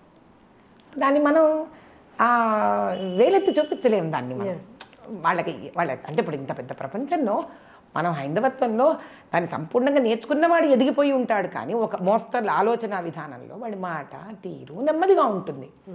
అదే పాపం బస్తీలలో అక్కడ ఉన్నవాడు, వాడికి ప్రేమ చాలా ఉంటుంది కానీ వాడి మాట మొరటుగా ఉండదు. ఇది అంతే. కాలరూపేణ మనం వాళ్ళని శాంతి రూపేణ ఇటుపక్కన హైందవత్వానికి ఉన్న ధర్మ వైపు కానీ, దానికి ఉన్న శాంతి రూపం వైపు కానీ, అహింస రూపం వైపు కానీ వాళ్ళని కన్నా మలచగలిగితే వాళ్ళు శాంతపడిపోతారు. That is totally different. అంటే అది కాదు నేను అంటున్నది. నేను చెప్పేది ఏంటి అని అంటే, హైందవ ధర్మంలో గొప్పతనం ఏంటంటే తల్లిదండ్రులు మనల్ని పెంచుతారు, మనం వాళ్ళని చూసుకుంటాం. స్త్రీని మనం గౌరవించాలి, అటువంటి స్త్రీ మన ఆలనా పాలన చూసుకుంటుంది. మనకు గురువు విద్య నేర్పిస్తారు, అటువంటి గురువుకు మన గురుదక్షిణ రూపంలో జీవితంలో మనం రిటర్న్ వాళ్ళకంటూ ఒక సేవ రూపంలో ఏదో రూపంలో చెయ్యాలి. దేశం మనని ఉద్ధరిస్తుంది, మనం దేశానికి తిరిగి ఏమి ఇవ్వాలి. ఇలాంటిది there is a very balanced give and take story ఇక్కడ. ఇది ఎందుకు డిస్టర్బ్ అయ్యింది అని అంటే, ఇంత సుభిక్షంగా స్టేబుల్ స్టోరీ ఉన్న భారతదేశాన్ని బంగారు భారతదేశం, అదే కదా పాప నరేంద్ర మోదీ గారు తప్పన పడిపోతున్నారు మళ్ళీ తీసుకొని రావాలి అని. ఆయన కష్టపడేదంతా ఇదే. మనం ఏదో ఆయన హైందవత్వమో ఇవన్నీ వేరే వేరే ట్యాగ్స్ ఇవ్వడం, it is not a right thing. ఆయన అనేది ఒకటే, హైందవత్వంలో you give you take, you take you give అనేది చాలా నీట్గా ఉంది సిస్టమ్. అది ఎప్పుడైతే మనం అవలంబిస్తామో తిరిగి you all become normal and we calm down by our life standards. Calm down అన్నారు కాబట్టి నాకు ఇక్కడ ఒక క్వశ్చన్ అమ్మ. పూర్వం నుంచి భక్తి డివోషన్ అనేది మెడిటేషన్ రూపంలో, నిన్ను నువ్వు మార్చుకునే రూపంలో, నువ్వు ఎంత కఠినంగా తపస్సు చేసి ఎంత నువ్వు క్లీన్గా ఉంటావు అన్నది. కానీ రాను రాను ఏమైపోయిందంటే, ఇంత డబ్బులు పెట్టి ఈ దర్శనం బుక్ చేసుకొని ఆ గుడికి వెళ్ళి వచ్చామా, అది కూడా తోపుల ఆట, అక్కడ కూడా వాడిని గుద్దుకోవడం వీడిని గుద్దుకోవడం, నాకు ముందుకు వెళ్ళాలి అని. ఇక్కడ డివోషన్ ఎక్కడుందమ్మా? మిమ్మల్ని దీనికి ఒక ఆన్సర్ ఇస్తాను మీకు. ఇప్పుడు శ్యామశాస్త్రి గారు ఉన్నారు, త్యాగరాయ స్వామి ఉన్నారు, వీళ్ళందరూ వాగ్గేయకారకులు. అంటే అప్పటికప్పుడు చకచకచకని పాటలు రాసేసేవారు. త్యాగరాయ స్వామి రామచంద్రుడు ఆయన ఇంట్లోనే కనిపించేశాడమ్మా ఆయనకి. ఫస్ట్ ఆఫ్ ఆల్ అంటే క్షేత్రాలకు తిరగద్దు అనట్లేదు నేను. అంటే మన సంవత్సరం అంతా ఏదో చేసేసి మన సంవత్సరానికి ఒకసారో 6 నెలలకు ఒకసారి ఒక క్షేత్రానికి వెళ్ళి అక్కడ దర్శించేసుకుంటే మన పాపాలు వెళ్ళిపోతాయేమో అనే ఒక ఈ ట్రాన్సాక్షన్ యాటిట్యూడ్ వచ్చింది చూడండి. అది ఎక్కడ మొదలైంది అయి ఉంటుంది అంటారు? ఎక్కడ మొదలయ్యి ఉంటుంది, ఇది మీరు కూడా నాకు ఒక పెద్ద ప్రశ్న వేశారు నిజంగా చెప్పాలంటే. నా ఉద్దేశం ఏమిటి అని అంటే, ఇది తప్పో ఒప్పో మళ్ళీ ప్రేక్షకులు విన్న వాళ్ళు తిరిగి మళ్ళీ మన వరకు రావాలి. మనిషికి కాలం అనేది వాళ్ళ దగ్గర తగ్గిపోయేసరికి, కాలం తగ్గిపోవడం అంటే ఏంటి, ఇప్పుడు మన కోరికలు పెరిగాయి, మన అవసరాలు పెరిగిపోయాయి. గౌతమ్ బుద్ధ గారు అన్నట్టు Dzire is the root cause of pain అని. ఇప్పుడు ఇదివరకు ఏముండేదమ్మా, శుభ్రంగా నిదానంగా 6 ఏళ్ల వరకు పిల్లల్ని స్కూల్లో వేసేవాళ్ళు కాదు, కొంచెం ఇంట్లో పెద్ద బాల శిక్ష నేర్పించేవాడు. పొద్దున్నే లేచి పూజా పునస్కారం చేసుకొని నిదానంగా దీపం పెట్టుకొని కాస్త వంట చేసుకొని అలా భర్త తిని ఆయన పాటికి ఆయన వెళ్ళిపోతే కాస్త పిల్లలకు పెట్టుకొని the day and the schedule use to be a very relaxed schedule. అటు భర్తకు కానీ భార్యకు కానీ వీళ్ళు కూడా వెళ్ళేవాళ్ళు, సహాయ సహకారాలు అందించేవాళ్ళు వాళ్ళ ఆక్యుపేషనల్ లైఫ్స్లో. ఇప్పుడు ఏమవుతుంది, మీకు రాత్రి వంట ఫ్రిడ్జ్లో పెట్టుకొని పొద్దున తినే పరిస్థితి ఉందా లేదా చెప్పండి? 100% ఉంది. ఏ దేవుడికి టైం ఎక్కడుంది తల్లి? ఇప్పుడు మరి దేవుడిని కూడా మీరు పైలప్ చేస్తున్నారా లేదా? చేసి ఏం చేస్తున్నారు, బాబు నేను ఒక్కసారి సెలవు పెట్టుకుంటాను, తిరుపతికి వస్తున్నాను, ఏం చేస్తావో చేయి, మొత్తం క్లియర్ ఆఫర్ ఇస్తున్నాను. మనం దేవుడికి ఆఫర్ త్రో చేస్తున్నాం. అదే నేను అంటున్నాను, expectations from life. What do you have to expect from life? You have to expect from life knowledge. You have to expect from life a satisfaction. You have to expect from life to grow wiser. డబ్బు, ఎంత డబ్బు ఉన్నవాడికి కూడా మళ్ళీ డబ్బు కావాలమ్మా. So అది ఏం పెద్ద డబ్బులు ఉన్నవాడు తృప్తిగా ఉన్నాడని అనుకోకండి, లేదు. కానీ ఎవరికి తృప్తి ఉంటుందంటే, నేనుగా ఏమి సాధించాను, ఎటువంటిది, నశ్వరము కానిది, నాశనము కానిది, నాకు నేనుగా ఏం సాధించాను. ఒక కొత్త విద్యనా, ఒక సంగీతమా, ఓ భక్త, ఒక కాన్సెప్ట్గా సబ్జెక్ట్లో ఒక నెక్స్ట్ లెవెలా, నేను ఒక బెస్ట్ ఫోటోగ్రాఫర్నా, నేను అథ్లీట్నా, నా అంతకు నేను ఏది నాకు చేతనేనంత వరకు వెళ్ళి చూశాను అని ఒకటి సాధించండి. ఆ డబ్బు మీకు తృణప్రాయంగా కనిపిస్తుంది ఆ తర్వాత. A person should have a reason and cause for his birth కదమ్మా. నిన్న ఐటీ ఉద్యోగానికి మనం ఏదో ఇంజనీరింగ్ చేసేసి ఒక ఐటీ ఉద్యోగం తెచ్చుకొని ఒక డబ్బా ముందు పొద్దుటి నుంచి రాత్రి దాకా ఒకటే పని చేయడానిక ఇంత మానవ జన్మ. ఉద్యోగాలు చేయొద్దనట్లేదు, అండర్స్టాండ్. ఇప్పుడు ఉద్యోగానికి వస్తారు పిల్లలు, చూస్తుంటాం మేము కూడా, 6 నెలలు అవ్వగానే సంవత్సరం అవ్వగానే ఇంకో జాబ్కి వెళ్ళిపోతుంటారు. అక్కడి నుంచి ఒక 6 నెలలు సంవత్సరం ఇంకో జాబ్కి వెళ్ళిపోతారు. దీనికి దానికి శాలరీ పే ఒక 20,000 డిఫరెన్స్ ఉంటుందనే, కొన్ని 30,000 డిఫరెన్స్ ఉంటుంది. నన్ను అడగచ్చు, మీ కడుపు నిండింది మీరు ఏమనొచ్చు అన్న, ఎవరైనా వచ్చి అడగచ్చు. దానికి నా పర్సనల్గా రమ్మనండి, నేను వనాలని వాళ్ళకి సమాధానం చెప్తాను. నా జీవితం ఎంత సింపుల్గా ఉంటుందో. నేను అంతే లో మిడిల్ క్లాస్ ఫ్యామిలీ నుంచే వచ్చాను. నేను ఈ రోజుకి నా జీవన విధానం అలాగే ఉంటుంది. నేను చెప్పులు వేసుకోకుండా కనీసం అంటే ఒక 50 కిలోమీటర్లు 100 కిలోమీటర్లు నడిచేస్తాను నేను. రమ్మనండి, పోనీ వాళ్ళందరూ ఏమన్నా రమ్మనండి, ఐటీ ఉద్యోగాలు ఇంత చేస్తారు కదా, కొంచెం వాళ్ళకి నేను ఫ్యాన్ వేసుకోకుండా ఏసీ వేసుకోకుండా కూర్చోగలను, ఎండలోపై పని చేయగలను, పార పని చేయగలను, మట్టి పని చేయగలను, ఎటువంటి వర్కర్స్తో కూడా కూర్చొని నేను హాయిగా పని చేస్తాను, కూర్చొని తింటాను. What is important in life is, for what you have taken this birth, have you tried to do some justification to it? అది నేర్పించాలి తల్లిదండ్రులు పిల్లలకి. They should let them choose an option while keeping one as an goal. అంటే మనకి మనసులో ఉంది, మా అమ్మాయి ఒక మంచి డాక్టర్ అవ్వాలి. డాక్టర్ అవ్వాలంటే డాక్టర్ అవ్వడానికి అయ్యే ఇన్స్పిరేషన్ చిన్నప్పటి నుంచి ఇవ్వాలి వాళ్ళకి. అంటే ఏంటి, సపోజ్ నేను ఒక ఎక్స్ పర్సన్, నా ఎక్స్ పర్సన్ అనే ఒక పేరెంటో తాతగారో దూర బంధువో చుట్టమో ఫ్రెండో ఎవరో ఒక అనారోగ్యంతో పోయారనుకుందాం, నన్ను డిస్టర్బ్ చేసింది అది. మా పిల్లలు ఉన్నారు, మా అమ్మాయిని అబ్బాయిని డాక్టర్ చేయాలనుకుంటున్నాను. నేను కదా ఇన్స్పైర్ అయ్యాను, మంచిదే. నా ఇన్స్పిరేషన్ వాళ్ళకి పాస్ చేయగలగాలి, అప్పుడు కదా వాడు ఇన్స్పైర్ అయ్యి చేస్తారు. అది డాక్టర్ అవ్వాలి, డాక్టర్ అవ్వాలి, డాక్టర్ అవ్వాలి, డాక్టర్ అవ్వాలంటే ఒక పాయింట్ వస్తే వాళ్ళకి అర్థం కాదు వాళ్ళు ఎందుకు డాక్టర్ అవ్వాలి, వాళ్ళు డిటాచ్ అయిపోతారు దానికి. అందుకే చాలామంది వాళ్ళు చేసిన ఇంజనీరింగ్లు వదిలేసి ఇంకేదో చేస్తూ ఉంటారు ఇంజనీర్లు అయిపోయాక. డాక్టర్లు యూజువల్లీ ఇన్స్పైర్ అయ్యి చేస్తారు. అది కాకుండా చేసిన వాళ్ళు చాలా రొటీన్ లైఫ్స్కి వెళ్ళిపోతారు కమర్షియల్గా. But in fact doctors life is meant to get in to research every day in to medical industry. Basic point ఏంటి అంటే ఇక్కడ పిల్లలకి ఏదైనా ఇన్స్పైర్ అయ్యి ప్రశాంతంగా చెయ్యడం అనేది నేర్పించాలి, వాళ్ళకి పాత చూపించగలగాలి. ఎలా తెలుస్తుంది అది? వాళ్ళకు ఒక దానాలు, ఒక బర్త్డేకి పిల్లల్ని తీసుకెళ్ళి కొట్టు క్యాన్సర్ హాస్పిటల్, కొట్టు ఆ నీలోఫర్ హాస్పిటల్, ఎలా ఉంటారు పాపం పిల్లలు. అది నిజం కాదా? అది బాధ కాదా? మరి మన ఇంట్లో పనిచేస్తారు ఎంతమంది ఆడవాళ్ళు మగవాళ్ళు, వాళ్ళ పిల్లలు ఉంటారు. మా పిల్లలు అలా ఇంటరాక్ట్ అయ్యేవాళ్ళు పుట్టినరోజు నాడు మీకు అన్ని రోజులలో. మదర్ తెరీసా హోమ్కి తీసుకెళ్ళేదాన్ని చిన్నప్పుడంతా. అది మా రూల్ ఇంట్లో. వాళ్ళు పోయి వాళ్ళ చేతులతో ముసలి వాళ్ళకి కానీ బీద వాళ్ళకి కానీ వాళ్ళ చేతులతో పంచాలి వాళ్ళకి. They should know the reality of this world. మనం మెడికల్ గురించి మాట్లాడుతున్నాం కాబట్టి, మీరు గురించి గ్రూప్ ఎండి కాబట్టి నాకు ఈ క్వశ్చన్ ఇప్పుడు బాగా వినిపిస్తున్న క్వశ్చన్ ఏంటి అంటే, అసలు అలోపతి అనే ఇప్పుడు మనం డైలీ తీసుకున్న మెడిసిన్ కూడా దీర్ఘకాలికంగా అలా ప్రొలాంగ్డ్గా తీసుకుంటూ వెళ్తే అవి కొత్త సమస్యలనే తీసుకొస్తాయి. కానీ మన పూర్వం ఏదైతే ఉందో, ఏదైతే అప్రోచ్ ఉందో టువర్డ్స్ మెడిసిన్, మన ఆయుర్వేదం ఏదైతే ఉందో అదే కరెక్ట్. ఇది దీర్ఘంగా వెళ్తే ఒక పార్ట్ని సాల్వ్ చేయబోయి, ఒక సమస్యని సాల్వ్ చేయబోయి డిజీజ్ని ఇంకొన్ని తెచ్చుకుంటున్నాం అన్నది. మీకు తెలుసో తెలీదో, మన ఇండ్లల్లో పసుపు వేయడం, ఇంగువ వేయడం, సొంటి వాడడం చాలా కామన్. సొంటి అంటే తెలుసా తల్లి? ఎండిపోయిన అల్లం. దాని తర్వాత పిల్లలు కానీ పెద్దలు కానీ దాన్ని ఫ్యాషన్గా ఫీల్ అవ్వలేదు. కానీ ఈరోజు మీకు పసుపు తెల్లవాడు పేటెంట్ చేసుకున్నాడు. Yes, turmeric has been patented. మీకు సొంటి పేటెంట్ అయిపోయింది. అంటే మేరీ మిల్లీ మేరకు బియోలాగా వాడు మియోలాగా అంటే మన దేశాల్లోకి వచ్చి.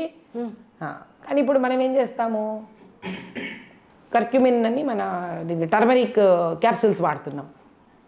నేను ఇప్పుడు టర్మరిక్ క్యాప్సూల్స్ వస్తాయి, నీకు ఒక రోజులో ఇన్ని గ్రాము పసుపు మీ శరీరంలోకి వెళితే it's a very good antiseptic. మనం పొద్దున్న లేస్తే వంటల్లో వేసేదే అది కదా. అందుకే ఇదివరకు ఏం చేసేవాళ్ళు, కాస్త దగ్గొచ్చినా ఇబ్బంది వచ్చినా కాస్త వేడి పాలల్లో ఇంత పసుపు వేసి చిటికడి మిరియాలు నూరి ఇచ్చేవాళ్ళు. మీరు ఇప్పుడు అదే పాలు ఎవరికన్నా ఇవ్వండి పిల్లలకి, వాళ్ళకి ఫ్యాషన్ కాదు. కానీ ఇదే మీరు క్యాప్సూల్ ఫామ్లో మీరు ఒక డాక్టర్తో రాయించివ్వండి, వాళ్ళు తీసేసుకుంటారు. ఎందుకని?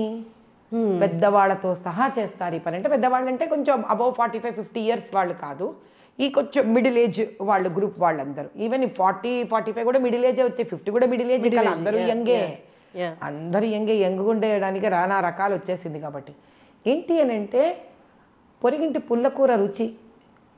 వాళ్ళ ఉద్దేశంలో ఏమిట్రా అనంటే తెల్లవాడు ఏదో సైన్స్ని చాలా దూరం వెనగబెట్టేశాడు, మనం ఏదో చాలా దాన్ని మన ఆయుర్వేదం కానీ ఏదైనా మనకి పెద్ద ప్రూఫ్ ఆఫ్ లెబారెటరీ రికార్డు లేదు అని ఒక భావన. దీనికి గవర్నమెంట్ కూడా కొంత వర్క్ చేయాలి. ఎందుకంటే ఇప్పుడు మార్పు అనేది ఆలోచనలో వచ్చినప్పుడు మనం దాంతో పాటు మనము కొంత మారాలి తల్లి. We have to. సో ఆయుర్వేదం now should undergo laboratory experiments. ఇప్పుడు మన వేదాలలో ఆయుర్వేదం, దట్స్ హెల్త్ వేదం. ఆయుర్వేదాన్ని ఒక కాలంలో జర్మన్స్ తీసుకెళ్ళిపోయి మన దగ్గర నుంచి వాళ్ళు దాన్ని డీకోడ్ చేసుకొని తద్వారా వాళ్ళు చాలా నేర్చుకున్నారు మెడికల్ పరంగా కూడా. కానీ మన దగ్గర ఈ స్టాటిస్టిక్స్ లేదు ఎక్కడ. We don't have this record anywhere. వాళ్ళు పుస్తకాలు వాళ్ళే రాశారు. హోమియోపతి కూడా జర్మన్సే రాశారు. మన దగ్గర ఉన్న ఇన్ఫర్మేషన్ చాలా it has been understood by them. కానీ మన దగ్గర అంత ఓపిక లేదు. ఇదే ఆయుర్వేదం వేద రూపంలో ఉన్నది, మనం కూర్చొని ఆ వేద సంస్కృతాన్ని నేర్చుకొని వేదిక సంస్కృతిని నేర్చుకొని వర్డ్ టు వర్డ్ డీకోడ్ చేసి మన దగ్గర మన ముందు నుంచి ఎలా వచ్చామో వచ్చాం వేదం నేర్చుకుంటూ. కానీ దీన్ని ఇప్పటికైనా ఈ new English new technology generation ఏదైతే వస్తున్నారో, అందుకే కదా మోదీ గారు ఏం ప్రయత్నం చేస్తున్నారు, Sanskrit he wanted to include in as a language, as a compulsory language. ఆయన ఏం చేసుకుంటారు ఇంక్లూడ్ చేసి చెప్పండి ఇప్పుడు if is really wrong then he has better things to do in life కదా. కానీ అది కాదు. ఇక్కడ మన సనాతన ధర్మము వేదాలు ఏవైతే ఉన్నాయో మనం దాన్ని ఫస్ట్ అండర్ ఎస్టిమేట్ చేయకుండా ఈ సో కాల్డ్ ఐఐటియన్స్ కానీ ఎయిమ్స్లో చదువుతున్న డాక్టర్స్ కానీ లేకపోతే మీకు R&D రీసెర్చ్లో బయోటెక్నాలజీ వాళ్ళు కానీ ఎక్కడో వాళ్ళు వేదాలను కూడా లిఫ్ట్ చేసి they should start decoding it exactly and understand it with in English and allopathy perspective. Exactly see where is the void, gaps ఎక్కడున్నాయో తెలుసుకోవాలి. ఇది కనుక మొదలవ్వగలిగితే మనం చాలా సమస్యలకు చాలా పిల్లలకి కొత్త జనరేషన్కి అర్థమయ్యే భాషలో we can start talking to them. అమ్మ, ఇప్పుడు నేను అడగబోయే క్వశ్చన్ చాలా సెన్సిటివ్ క్వశ్చన్. ఇంతకు ముందు నుంచి నాకు ఇది మైండ్లో ఉంది, కానీ రైట్ గెస్ట్ని అడగాలని అండ్ ఆన్సర్ కూడా దీన్ని చాలా సున్నితంగా మీరైతేనే కరెక్ట్గా చెప్పగలరని ఇప్పుడు నేను ఈ క్వశ్చన్ అడుగుతున్నాను. లివ్ ఇన్ రిలేషన్షిప్లో ఉంటున్నారు, వెళ్ళిపోతున్నారు, కానీ ఉండి బయటకు వచ్చిన తర్వాత ఆ ముద్రలు ఉంటారా అంటే వాళ్ళే ఫ్రెండ్స్గా ఉండరు, శారీరకంగా ఎక్కువగా ఒకటవుతారు. అలా 1-2 రిలేషన్షిప్స్ లివ్ ఇన్ రిలేషన్షిప్స్ తర్వాత అంటే మొత్తాన్ని ఎనర్జీలా తీసుకుంటే ఒకరు ఎనర్జీలు ట్రాన్స్ఫర్ చేసుకొని ఆ పర్సను ఇన్ని 2-3 రిలేషన్షిప్ తర్వాత శారీరకంగా కూడా ఇన్వాల్వ్ అయిన తర్వాత వాళ్ళు కైండ్ ఆఫ్ ఎలా అయిపోతున్నారంటే ఒకటి చాలా మొరటుగా అయిపోయి విపరీతమైన ధోరణిలోకి వెళ్ళిపోతున్నారు, ఇంకొకటి ఏంటి అంటే డిప్రెషన్ మోడ్లోకి వెళ్ళిపోతున్నారు. ప్రేమ దాకా ఓకే, ఇప్పుడు జనరేషన్ ఎవరు ప్రేమతో ఆగట్లేదు, లివిన్లోకి వెళ్తున్నారు. లివిన్ అంటే నేను చెప్పినట్టు అది. దీని మీద మీ అభిప్రాయం చెప్పండి అమ్మా, పరిష్కారం కూడా చెప్పండి. మీకు ఫస్ట్ విషయం చెప్పిన లివింగ్ రిలేషన్షిప్లో ఉండి విడిపోయిన వాళ్ళందరికీ వాళ్ళని కనుక మనం రికార్డ్ చెయ్యట్లేదు, please open up your self personally అంటే వాళ్ళు ఎవరు రిలేషన్షిప్లో ఉండి విడిపోయి రిలేషన్షిప్కి వచ్చి విడిపోయిన వాడు ఎవరు దాని గురించి గొప్పగా మాట్లాడు. This is a truth I'm telling you. Check it out wherever you want to check it out. కానీ మనకి ఆత్మాభిమానం డాంబికం అనేది ఒకటి ఉంటుంది కదా తల్లి, దీన్ని వీళ్ళు చాలా ఇంట్రెస్టింగ్గా ఉన్నట్టు పోస్ట్ చేస్తారు. వాళ్ళకి అర్థం కానిది ఏంటంటే వాళ్ళ మీద ఒక మచ్చ పడకూడదు, మేము చాలా modern, our thinking is very great అన్న వాళ్ళ స్వార్థంలో ఎంతోమంది యంగ్స్టర్స్ తెలియకుండా వలలో ఉచ్చులో ఇరుక్కుపోతున్నారు. This is my personal request that I would want to convey to all those youngsters who have failed in living relationships. Please don't talk anything that is not fair here. మనిషి ఒక తప్పు చేయడం తప్పు కన్నా ఆ తప్పుని ఒక అబద్ధమైన రంగు దానికి పూసి మార్కెట్లో వదలకూడదు తల్లి. ఇప్పుడు డ్రగ్స్ తీసుకునేవాడు ఏముంటుందిరా డ్రగ్స్ సూపర్ రా, అసలు డ్రగ్స్ తీసుకునేవాడి జీవితం వేస్ట్ రా అంటే వాడు రీహాబ్కి దగ్గరుండి ఉంటాడు వాడి లైఫ్. వాడు ఆ మాట అన్నాడు అనుకోమ్మా, ఎంతమందిని టెంప్టేట్ చేస్తుంది తల్లి ఆ మాట. But we all know that fellow is very close to rehab and we know that drug is not a great thing to be done. Now, second thing, ఇది ఆడన మొగన అని సంబంధించింది కాదు. ఎందుకంటే ఇప్పుడు అందరట స్త్రీ పురుషులు ఇద్దరు సరిసమానం అంటారు, వాళ్ళ భాషలోనే మాట్లాడతాను నేను. మనకంటూ ఒక ఆత్మాభిమానం ఉండక్కర్లేదా తల్లి? Should you not be chosen? Should you not be chosen అంటే మీకు ఒక విషయం తెలుసా? రాధ అంటే కృష్ణుడి భార్య. చాలామందికి తెలియదు, గోకులం అనే ఒక లోకం ఉంటుంది. ఆవిడ కోసం బ్రహ్మ తపస్సు చేశాడు, విష్ణువు తపస్సు చేశాడు, కృష్ణుడు తపస్సు చేశాడు కొన్ని లక్షల కోట్ల సార్లు. అప్పుడు కృష్ణుడు గెలిచి సంపాదించుకున్నాడు ఆవిడ్ని. అంటే అంత తపస్సుకి దొరికింది రాధ. అంటే స్త్రీ అలా గొప్పతనం అమ్మా అది. వాడికి పడితే వాడికి అలా మనం అవైలబుల్గా ఉండగలమా? ఉండొచ్చా? లవ్ అన్నా, ఫిజికల్ రిలేషన్షిప్ అన్నా, it is not just a mere requirement of body, it is beyond that. అందుకే మన దగ్గర మ్యారేజ్ అనే ఇన్స్టిట్యూషన్ ఎందుకు పెట్టాం మనం? మనకి వేరే ఏతర ప్రాణులకు వ్యత్యాసం ఉంది కాబట్టి, ఆ ప్రేమానురాగాల నుంచి, ఆ బంధం నుంచి ఏర్పడే వాళ్ళే పిల్లలు కాబట్టి. ఇది శరీరానికి సంబంధించిన ఒక రిక్వైర్మెంట్ కాదు కన్నా, ఇది మనసును హత్తుకునే ఒక పవిత్ర బంధం. అది ఎప్పుడైతే అటు 2-3 బంధాలు మారిపోతాయో ఇంకా మీరు బంధం ఎక్కడ అనుభవించినట్టు? ఒక బంధం అనుభవించడానికి ఖాళీయం మిగిలింది అక్కడ. ఇవన్నీ జరిగేసరికి ఒక 29-30 ఏళ్ళు, 32 ఏళ్ళు అనుకుందాం. ఆ తర్వాత ఎంత లేదన్న ఒక 35 ఏళ్ళు బతకాల మనం అందరం. ఏదో ఒకటి మొగనో మగవాళ్ళు, ఆడవాళ్ళనో ఎవరినో ఒకటి పెళ్లి చేసుకోవాలా? Don't you think you are living a slavery life on that day? అన్నిసార్లు అనుభవించి వదిలేసిన తర్వాత మన మనసుకే, మన ఇన్నర్ కాన్షియస్నెస్కి మనం ప్రశ్నించుకొని దాని నుంచి ఆన్సర్ తీసుకోవాలి. I'm really living a life where I'm enjoying every bit of it. అందుకే మనం వేసుకొని మార్చే బట్టలకి, మనం మార్చే రెస్టారెంట్స్కి, మన జీవితంలో మార్చే వ్యక్తులకి చాలా తేడా ఉంది నాన్న. 3 ఒకటి కాదు, 3 ఒకటి కాదు. Because it is directly related to a very sensitive thing called your emotions. ఒక పాయింట్ తర్వాత ఆ ఎమోషన్సే మనలో పోయాక ఇంకా మనిషి అనేవాడు ఎవరు? ఆలోచనలు కూడా తీవ్రమైన. ఎందుకు? నీలో ఆ సున్నితనాన్ని నువ్వే పోగొట్టుకున్నావు కాబట్టి, నువ్వే నీకు నువ్వు విలువ ఇవ్వలేదు కాబట్టి, నువ్వే ఇంక వేరొకరికి అంత ఈజీగా యూ కెన్ పొజెస్ మీ అని ఓపెన్గా డిక్లేర్ చేసేసుకున్నావు కాబట్టి. నేను స్త్రీ ఆ పురుషుడు అనట్లేదు. నేను ఒక మానవ జన్మ ఎత్తున ఒక వ్యక్తిలాగా నాకు ఒక హుందాతనం ఉండద్దు? నా హుందాతనం ఏంటి? ప్రతి ఒక్కటి నా హుందాతనమే. నేనెవరు? నేను ఎలా తయారవుతున్నాను? నేను ఎంత చదువుకున్నాను? నన్ను 10 మంది ఎలా చూసి కోరుకొని నన్ను ఒక రోల్ మోడల్గా చూస్తున్నారు? ఒక 3-4 రిలేషన్షిప్లో మార్చిన నేను ఎవరికి రోల్ మోడల్ అమ్మా? ఫెయిల్యూర్కా? సక్సెస్కా? Let them answer it. For whom am I role model? Am I role model for failure or am I a role model for success? Answer for your own self. తెలుసుకుంటే ఈ రోజైనా మారచ్చు, ఇప్పటి నుంచి కూడా మారచ్చు. ఎగ్జాక్ట్లీ. నేను ఏమనట్లే రిలేషన్షిప్ రైట్ రాంగ్ అనట్లే. నువ్వు రిలేషన్షిప్లోకి వెళ్ళి ఫెయిల్ అయ్యి, రిలేషన్షిప్లోకి మళ్ళీ వెళ్ళి ఫెయిల్ అయ్యేలా నువ్వు చేసేదానికి ఎవరికి నువ్వు ఒక నిదర్శన ప్రాయము? అటువంటి వ్యక్తిని నువ్వుగా ఒక రోల్ మోడల్ తీసుకుంటావా? పోనీ you have answer there itself. మీరు స్వతహాగా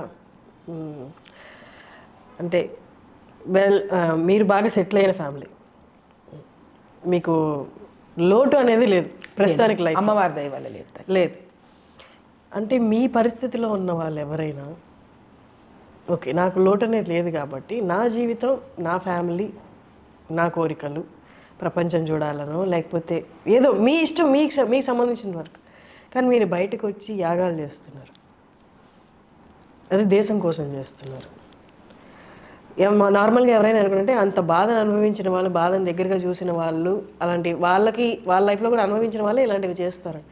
మీకు పర్సనల్గా మీ లైఫ్లో అలాంటివి ఏమీ లేవు, దేవుడి దయవల్ల. మీరు అన్నట్టు ఆ బాధను అర్థం చేసుకొని బయటకు వచ్చి యాగం చేయడం ఒకటి, యజ్ఞం చేయడం ఒకటి. ఆ యజ్ఞం కూడా ఓల్డ్ సిటీలో చేశారు. అసలు అది నేను విన్నప్పుడు చాలా షాక్ అయ్యాను. యజ్ఞము ఓల్డ్ సిటీలో, అసలు ఏంటమ్మా అసలు అది? అంటే ఇక్కడ ఒక విచిత్రం ఏంటంటే తల్లి, వివాహం తర్వాత నేను ఇంత ఆర్థికంగా ఉన్నతమైన స్థానంలో ఉన్నాను, కానీ వివాహానికి ముందర మాది చాలా lower middle class Brahmin family అమ్మ మాది. నేను మా నాన్నగారు వారాలు చేసుకొని పెద్దవాళ్ళు అయ్యారు. మా నాన్నగారు వారాలు చేసుకోవడం అంటే తెలుసా నీకు?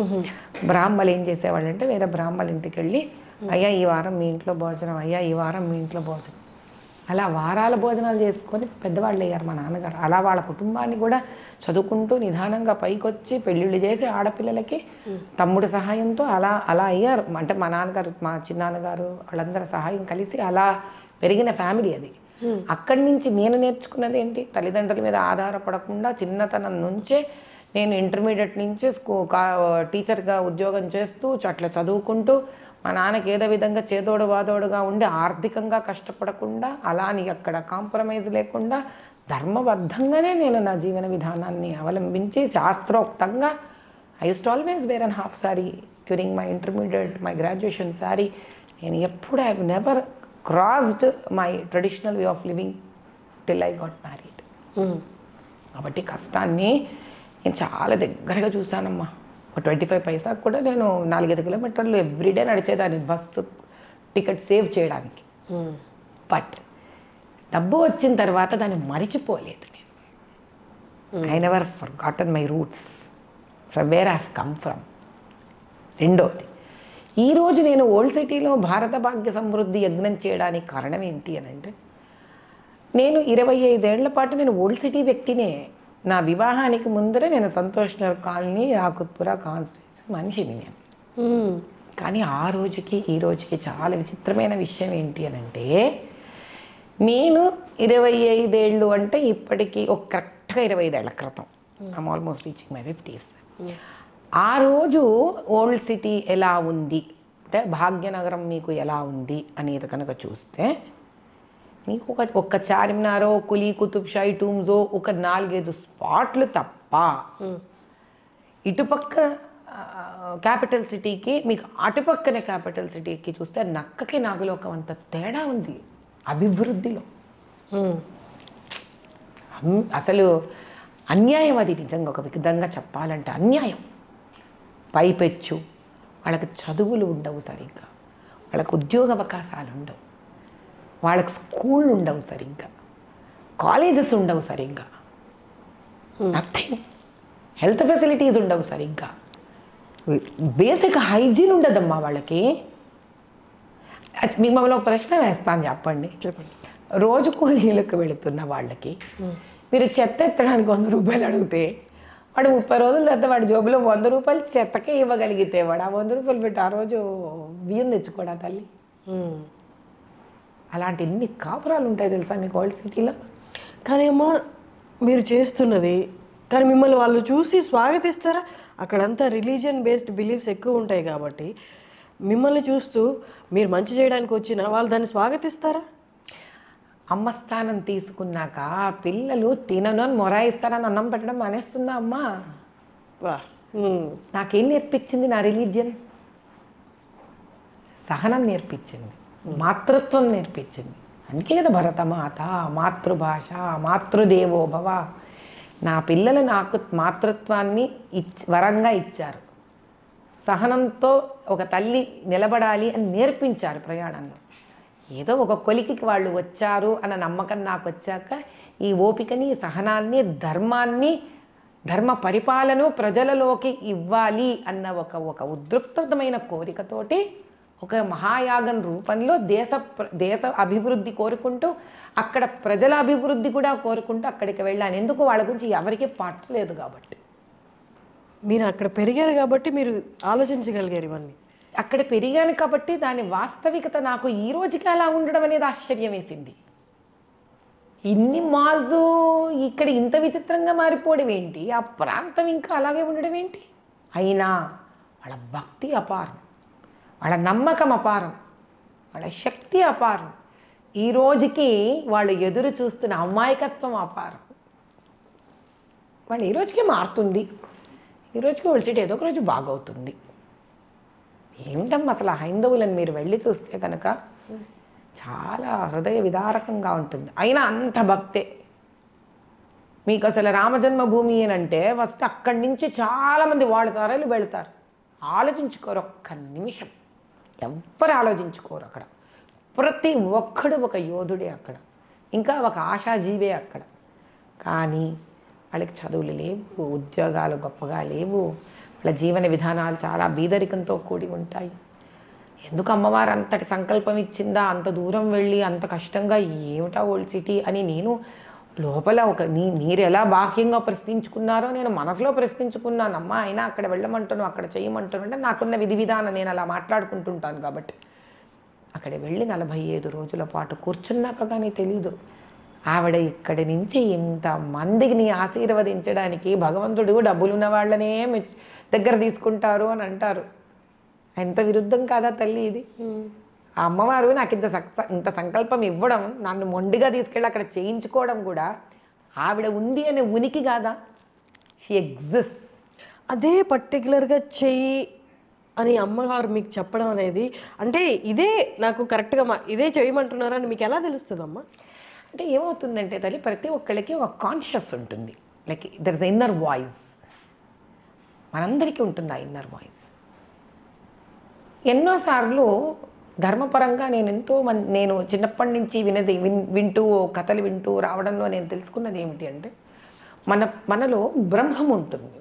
అందరిలో అహం బ్రహ్మస్మి అంటాం. అంటే ఏంటి? దేవుడు మనలో, ఆదిశంకరాచార్యుల వారు కూడా అదే అన్నారు.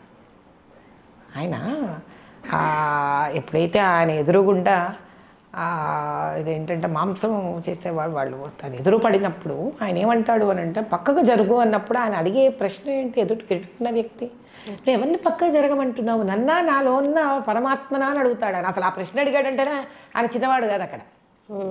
అదే ఆదిశంకరాచార్యులు అప్పుడు అంటారు, ఒక వ్యక్తి కులం చేతనో జాతి చేతనో చిన్న పెద్ద అవ్వరు. వాళ్ళలోని ఆ బ్రహ్మస్వరూపాన్ని ఎవరైతే జాగృతం చేస్తారో, దాని వాయిస్ని ఎవరైతే పెంచుతారో, తద్వారా ధర్మపాలనకు ఎవరైతే తోడ్పడతారో అటువంటి వాళ్ళు ఎవరైనా గురుతుల్యులే అంటాడు ఆయన. అది అహం బ్రహ్మస్మి అర్థం. కాబట్టి మనందరిలోనే ఉంటాడు పరమేశ్వరుడు. నిద్రపోతూ ఉంటాడు ఇట్లా, అప్పుడప్పుడు చిన్న గొంతుతో మాట్లాడుతుంటాడు. ఏమిటది? ఫర్ ఎగ్జాంపుల్, మనం అలా పోతూ ఉంటాము రోడ్డు మీద, ఎవరో పాపం బికారి కూర్చొని ఉంటాడు. ఆ బికారికి ఏదో ఇబ్బంది కలుగుతూ ఉంటుంది. మనం చేద్దాం చేద్దాం చేద్దాం చేద్దాం అనేప్పుడు మన బండో, మన కారో, మన స్కూటరో ముందుకు వెళ్ళిపోయి ఉంటుంది. రేపు చూద్దాంలే. ఆ చేద్దాం అనుకున్నది బ్రహ్మవాక్కు. ఆ బ్రహ్మం, that is the sound of a Brahmam. దాన్ని మనం బతకనివ్వాలి, దాన్ని మనం పెంపొందించాలి. That's the process I have done. అది అమ్మవారు అవ్వచ్చు, వేరే వాళ్ళకి అది కాకపోవచ్చు. నేను దానికి అమ్మవారు అనే రూపాన్ని ఎందుకు పెట్టుకున్నాను? అది మంచే కోరుకుంటోంది కాబట్టి నా నుంచి. అంతే. నేను మనిషినమ్మా, నేను పాపాత్మురాలను అయి ఉండొచ్చు. మంచి కోరుకొని ఆత్మ పాపం చేయట్లేదు కదా, బేసిక్గా వెరీ క్లియర్ లాంగ్వేజ్. కాబట్టి అది అమ్మవారి స్వరూపంగా, ఎందుకు నా హీరోయిన్ అమ్మవారు కాబట్టి, పరమేశ్వరుడు నా హీరో కాబట్టి, సో ఆల్టర్ చేసుకుంటుంటాను. ఒకసారి శివుడు అన్న అనుకుంటాను, ఒకసారి అమ్మవారు అనింది అనుకుంటాను. అలా అనడం వల్ల నాకు ఏమిటి అంటే, ఒక మంచి మాట వింటున్నాను నేను కదా. మీరు ఆశ్చర్యపోవట్లేదా? ఏమిటమ్మా సీతారాం బాగు ఓల్డ్ సిటీకి వెళ్ళి అక్కడ మంగళ హాట్లు అక్కడ పోయి చేశారు మీరు అని మీరు ఆశ్చర్యపోవట్లేదు? అంటే దాని అర్థం ఏంటి? ఎవరు చేయనిది అంతమంది హైందవుల కోసము, దేశం కోసము, దేశ సమృద్ధి కోసము ఏండ్ల తరబడి జరగని ఒక మహాయాగాన్ని నిస్వార్థంగా పోయి అక్కడ చెయ్యడం అనేది ఇంత ఆశ్చర్యకరమైతే అది మంచి పని అయి ఉంటుంది కదా ఖచ్చితంగా. అటువంటి ఆలోచన నాకు రావడం అంటే అది భగవత్ సంకల్పమే కదా. I'm happy. మీకు వ్యతిరేకతలు ఏం రాలేదా అక్కడ? అంటే నేను కొంచెం ఒక స్ట్రాంగ్ యాటిట్యూడ్ పర్సనాలిటీ అమ్మా. నేను ఒక్కసారి నిర్ణయం తీసుకున్న తర్వాత అవేవి నాకు ఆనవు, నన్ను అంటవు, నన్ను ముట్టవు. వచ్చింది, చాలా వచ్చాయి. వ్యతిరేకత అంత పెద్ద స్వరూపాన్ని దానికి నేను ఇవ్వలే. ఫస్ట్ దాన్ని నేను కన్సిడర్ కూడా చేయలేదు. నువ్వు ఉన్నావు, నువ్వు ఉండాలంటే నువ్వు అంటే వ్యతిరేకత. వ్యతిరేకత అనేది ఒకటి ఉంటుంది, లేనిది ఎవరికి ఉంది? ఇప్పుడు మీ జీవితంలో చదువుకోవడం దగ్గర వ్యతిరేకత వస్తుంది. ఏదో ఒక అనారోగ్యం వచ్చొచ్చు, టీచర్ రావచ్చు, రాకపోవచ్చు, కరెంటు ఉండొచ్చు, కరెంటు పోవచ్చు. అలానే మనం ఆపేస్తామేంటి మన జీవితం? మనం సినిమాకి వెళ్ళాలని నిర్ణయించుకుంటాం తల్లి, ఆ పిచ్చగా ఇంట్రెస్ట్ ఉంటుంది మనకి. ఆ రోజు టికెట్ అన్నా దొరకదు, లైన్లో అన్నా ఉండదు, ఆటో అన్నా రాదు, క్యాబ్ అన్నా బుక్ అవ్వదు. అంతైనా మనం వెళ్ళి బ్లాక్లో అయినా నిలబడి కావాలి కావాలి కావాలి కావాలి కూడా ఎవడో టికెట్ ఇచ్చిపోతాడు మనకి. ఎందుకు లేవు వ్యతిరేకతలు అక్కడ? ఎక్కడ లేవు వ్యతిరేకతలు? మనం చెయ్యాలనుకున్నామా లేదా అనేది ముఖ్యం. ఎగ్జాక్ట్లీ. చూస్తున్న వాళ్ళందరికీ అమ్మ ఇప్పుడు ఒక డౌట్ వచ్చి ఉంటుంది, నాకు తెలుసు బట్ నేను అడుగుతున్నాను. వీరికే స్వతహాగా డబ్బు ఉంది కదా, యజ్ఞాలు యాగాలు ఎందుకు, ఆ డబ్బుతోనే సహాయం చేయొచ్చు కదా అని అనుకుంటా. కానీ మీకు ఒక చారిటబుల్ ట్రస్ట్ ఉంది, మీరు ఆల్రెడీ చేస్తున్నారు, దాని గురించి ఒకసారి చెప్పండి. లోపాముద్ర చారిటబుల్ ట్రస్ట్ ప్రప్రథమంగా నేను మొదలుపెట్టిన చారిటబుల్ ట్రస్ట్ మా పెద్దమ్మాయి పేరే లోపాముద్ర. యాక్చువల్లీ నాకు మా అమ్మాయిని కడుపుతో ఉన్నప్పుడు, ఆ తర్వాత కనిన తర్వాత నాకు మామూలుగానే పిల్లలంటే విపరీతంగా ఇష్టం. నాకు మా వారికి చాలా ఇష్టం, అందుకే 3 పిల్లలు మాకు. అయితే అక్కడ మొదలు పెట్టుకొని మేము ఎంతోమంది బీద పిల్లలకి, అంటే కాన్పులయ్యి పాపం ఆర్థికంగా ఇబ్బంది ఉండి ట్రిప్లెట్స్, క్వాడ్రిప్లెట్స్ ఇలా పిల్లల్ని కని వాళ్ళని పెంచలేక వదిలేసి వెళ్ళిపోతామన్న విషయాలు నాకు మా వారి ధ్యాసలోకి వచ్చి వాళ్ళకి 5 ఏళ్ల పాటు నెలకు 5,000, 10,000 అలా చాలామందికి పంపించాం మేము. వాళ్ళ కాన్పుల కష్టమైతే మేము ప్రైవేట్ కార్పొరేట్ హాస్పిటల్స్కి డబ్బులు ఇచ్చేసేవాళ్ళం. చదువుల కోసము వరదలు వస్తే వెళ్ళడము, అసలు ఎముకలో సున్నం ఉండేది కాదు. అలా ట్రస్ట్ పేరు మీద ఏంటి సుమారు 2,000 పైప్ చిల్లర గ్లోవ్స్, మన బోర్డ్స్, రోడ్ డివైడెడ్ బోర్డ్స్ వేయించాం మేము సిటీ మొత్తం. ఎన్నేళ్ల క్రితం అనుకుంటారు? 16 ఏళ్ల క్రితమే. కర్నూలులో వరదలు వస్తే చాలా నక్సలైట్ ఏరియాస్కి వెళ్ళి మరీ ఫుడ్ డిస్ట్రిబ్యూట్ చేశాను నేను వెళ్ళి ఒకటే అడిగాను. అప్పుడు ఆంజనేయులు అని ఉన్నారు ఒక ఆయన, మన మన ఐపీఎస్ ఆఫీసర్, తర్వాత ఆంధ్ర స్టేట్కి కూడా ఆయన టీఏజీ అయ్యారు. నేను నాకు ఇట్లాంటివి కాదండి, ఎక్కడైతే ఎవరు వెళ్ళరో నాకు ఆ ఏరియా చెప్పండి అంటే, అక్కడంతా యూజువలీ నక్సలైట్స్ అంటారమ్మా అంటారు. వాళ్ళు మనుషులు కాదా, ఏం చేస్తే కొరకు తింటారంటే, అమ్మ నీకు అన్నం తెచ్చాను తల్లి అంటే కొరకు తింటారా వాళ్ళు ఎవరైనా? ఎవరిలో ఉండదండి మానవత్వం. వెళ్ళాను నేను కర్నూలు అవుట్స్కర్ట్స్ దాటుకొని వెళ్ళాను. You will be surprised, I only found love there. నాకు ఏమనిపించలేదు నిజంగా. పైగా చిన్న నవారు మంచం వేసి నన్ను కూర్చోబెట్టి వాళ్ళు అల్లరి నాకు ముందంటే నా ముందు స్కూల్ ప్రిన్సిపల్ లాగా కరుపరిచే వాళ్ళని తిట్టి లైన్లో నిలబెట్టి నాకు ఎక్కడ పోయినా ఇదే పని. నాకు అసలు నాకు ఆ క్వాలిటీ లేదు నా మైండ్లో, నెగిటివిటీని సర్చ్ చేసే క్వాలిటీ లేదు బేసిక్గా నాకు. తిడతానండి, తప్పు చేస్తే గట్టిగా బెదిరిస్తా. ఇంత దాంట్లో కూడా నేను మార్చి నుంచి ఎన్ని ముస్లిం ఏరియాస్కి వెళ్ళి ముస్లిం ఫ్యామిలీస్ ఆడవాళ్ళకి గ్రీవెన్సెస్ సెంటర్స్ కండక్ట్ చేసి సుమారు 2,000 మంది కుటుంబాలకు నెల సరిపడా సరుకులు ఇచ్చి వాళ్ళ బాధలు విని 1,008 ఫ్రీ డెలివరీస్ ప్యాకేజెస్ నేను అనౌన్స్ చేసి లోపాముద్ర చారిటబుల్ అతామా ఫౌండేషన్ నుంచి సుమారు ఇప్పటికీ 100-150 పైపెచ్చు డెలివరీలు చేశామమ్మా ఫ్రీగా. నాకు భగవంతుడు అదే అంటాను, ఎక్కడుంది హైందవత్వం? మన నడవడికలో ఉంది. 1,008 అమ్మవారి పేర్లు ఏం చేశాను? 1,008 అమ్మవారి పేర్లు కదా, చలో 1,008 గర్భిణీ స్త్రీలకు డెలివరీ చేద్దాం, 1,008 డెలివరీస్ డిక్లేర్ చేసేసా. I'm doing it. తోపుడు బండ్లు ఉంటాయి, ఆ తోపుడు బండ్లు ఏం చేస్తాం? రోడ్డు మీద పోతాం, ఆడవాళ్ళు ఎవరైనా పాపం కింద పట్ట వేసుకొని కూరగాయలు అమ్ముతుంటాను, మేము ఒక టీం తిరుగుతూ ఉంటుంది, కనిపెట్టామనుకో సర్ప్రైజ్గా వెళ్ళి వాళ్ళకి బండి ఇచ్చేస్తాం. చదువుకోవడానికి పిల్లలు ఉంటారు, రెస్లర్స్ ఉన్నారు ఆడపిల్లలు, 2 ఆడపిల్లలకి స్పాన్సర్షిప్ చేసాం. వాళ్ళకి షూస్, బట్టలు, వాళ్ళ పిన్నర్ వేరు, వాట్ ఎవర్ ఇట్ ఇస్. చిన్న పిల్లలు కదా, బీద పిల్లలు. ఢిల్లీ స్పోర్ట్స్ స్కూల్ వెళ్ళేటప్పుడు మొత్తం కిట్ నేను ఇచ్చి పంపించాను వాళ్ళకి. ఏది చాతి ఇప్పుడు క్రికెట్ టీము, పిల్లాడు మొన్న వచ్చాడు ఒక ఓల్డ్ సిటీ నుంచి ముస్లిం బాయ్, వాడికి క్రికెట్ టీమ్ కిట్ కావాల్సి ఉంటుంది, కిట్ కొని ఇచ్చేసాము. అసలు టైలరింగ్ ఎక్కడెక్కడి నుంచో మ్యానుఫ్యాక్చరింగ్ బట్టలు తీసుకొస్తాను, మాస్టర్ టైలర్ని పెట్టుకుంటాను, కట్ చేయించేస్తాను.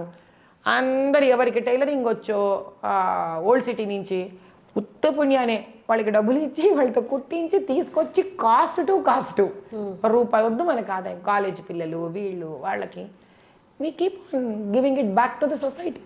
కానీ అమ్మా ఈ రోజుల్లో నువ్వు మంచి చేయాలన్నా కూడా అడ్డు పడుతూ ఉన్నప్పుడు మంచితనంతో పాటు నీకు కొంచెం పవర్ కూడా ఉండాలి అనిపించిన సిచ్యువేషన్స్ ఉన్నాయా? 100 సార్లు, 1000 సార్లు, అనంతం సార్లు అనిపించింది. Probably that is the reason that I may also get in to political career.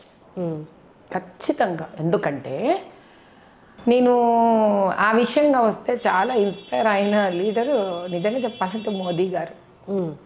ఎందుకంటే బాహ్యంగా ఆయన చేసేవి అర్థం చేసుకోవడానికి ఆయన ధర్మ సిద్ధాంతాలను కూడా అర్థం చేసుకోవడం చాలా ముఖ్యం. అంటే ఇప్పుడు చిన్న ఎగ్జాంపుల్ తల్లి, గుజరాత్ యాజ్ అ స్టేట్ ఆయన గడిపినంత చీఫ్ మినిస్టర్ కాలంలో ఈరోజు ఆయన ప్రధానమంత్రి అయిన తర్వాత Gujarat is a major contribution of the taxes in the entire country. అంటే ఆయన రోల్ మోడల్ కింద క్రియేట్ చేసి దేశానికి ఇచ్చారా ఇవ్వలేదా? ఆల్ అపార్ట్ ఇచ్చారా ఇవ్వలేదా? అది ముఖ్యం. ఎక్కడి నుంచి నేర్చుకున్నారు ఇంత? ధర్మబద్ధుడు కాబట్టి ఆయన హైందవ ధర్మాన్ని అర్థం చేసుకున్నాడు కాబట్టి అటువంటి రామరాజ్యాన్ని పట్టుకురావాలనుకున్నాడు ఆయన. అంటే మరి భక్తి అంటే ఏమిటి? భజనలు చేయడం ఒక్కటే కాదు, ఆ ధర్మాన్ని ఎప్పుడైతే అర్థం చేసుకుంటామో అటువంటి ధర్మ పాలన ఉండాలని కోరుకోగలగడమే. ఇదివరకు రాముడు రాజ్యాలు, కృష్ణదేవరాయలు రాజ్యాలు, ఇప్పుడు పాలిటిక్స్, పొలిటికల్ లీడర్సు. ఏంటి తేడా? ఇంత ధర్మ సూక్ష్మాలు తెలిసి ప్రజలు సుఖపడాలనుకున్న వాళ్ళు ఎందుకు పొలిటికల్ లైఫ్లో వెళ్ళకూడదు? నా ఉద్దేశంలో వీళ్ళే వెళ్ళాలి, ధర్మ సూక్ష్మాలు తెలిసిన వాళ్ళే వెళ్ళాలి. అప్పుడు ధర్మపాలన వస్తుంది, రామరాజ్యం వస్తుంది. అప్పుడు యోగి గారు మనకు మంచి ఎగ్జాంపుల్ దానికి. ఓ రకంగా సన్యాస రూపంలో ఆయన, ఒక రకమైన సన్యాస రూపంలో మోదీ గారు. ఇలా దేశమంతా కూడా ధర్మ సూక్ష్మాలు అర్థం చేసుకొని, లోక కళ్యాణాన్ని అర్థం చేసుకొని, హైందవ ధర్మాన్ని అర్థం చేసుకొని 10 మందికి పెట్టే చేయి మనసు ఉన్నవాళ్ళు ముక్కు మూతి మూసుకొని జపాలు చేసుకోకుండా ధైర్యంగా రంగంలోకి దూకాలన్నదే నా విధి విధానం. మీతో చాలా మాట్లాడాలి కానీ టైం కన్స్ట్రెయింట్ వల్ల మాట్లాడలేకపోతున్నాను. నేను ఈ హోల్ ఇంటర్వ్యూ సమ్అప్ చేయాలి అంటే, మీరు వచ్చేటప్పుడు కూడా ఒక కైండ్ ఆఫ్ ఒపీనియన్లోనే ఉన్నాను. కానీ మీ ధోరణి, మీ భావాలు ఒక రకమైతే, కానీ మీరు మొదలుపెట్టిన యాగం వినిన తర్వాత నా ఒపీనియన్లో చాలా మార్పులు వచ్చాయి. మార్పు అనేది ఏదో ఒక స్టేట్కో, ఒక కంట్రీకో, లేకపోతే ఒక రిలీజియన్కో సంబంధించింది కాదు. మార్పు నీలో మన స్వచ్ఛమైన థాట్స్ ఉంటే అది ఎవరికి అందాలో వాళ్ళకి ఏ రూపాయనైనా అందుతుంది. అంతే అంతే. ఈ యజ్ఞాన్ని కూడా అందుకే మేము ఈరోజే సంకల్పం చెప్పాను తల్లి. మళ్ళీ ఈరోజు ఎంత మంచి రోజో మీరు కూడా పిలవడం జరగడం నాకు చాలా ఆశ్చర్యకరమైన విషయం. ఈ రోజు నుంచి 6 నెలల పాటు భారత భాగ్య సమృద్ధి యజ్ఞం పార్ట్ 2 జూబ్లీ హిల్స్లో చెక్ పోస్ట్ పక్కన మాదొక స్థానం ఉంటే అక్కడ మళ్ళీ దేశం కోసం మళ్ళీ మొదలు పెట్టాము. ఎక్కడండి ఎగ్జాక్ట్గా? అంటే రావాలనుకున్న వాళ్ళకి మీకు మేము ఏం చేద్దామంటే ఒక మంది pamphlet with Google address, phone number మీకు మేము అందచేస్తాం తల్లి. అది చెక్ పోస్ట్ మీకు పెట్రోల్ బంక్ ఉంది కదా, పెట్రోల్ బంక్కి ముందు వీధి కానీ, పెట్రోల్ బంక్ తర్వాత వీధి కానీ, అక్కడి నుంచి మీరు వచ్చేస్తే నేరుగా మీకు యజ్ఞస్థలానికే వచ్చేస్తారు మీరు. ఓకే, చాలా. ఏంటమ్మా ఈ 6 నెలలు చేయబోతున్నది ఏంటి? భారత భాగ్య సమృద్ధి యజ్ఞం. మళ్ళీ దేశము సమృద్ధి వైపు వెళ్ళాలని, సుభిక్షం వైపు. అంటే ఏంటి? డిఫెన్స్, ఎడ్యుకేషన్, ఫైనాన్స్, సనాతన ధర్మం, దాని తర్వాత మీకు ఇన్ఫ్రాస్ట్రక్చర్, హెల్త్, R&D. ఏదొద్దమ్మా దేశానికి?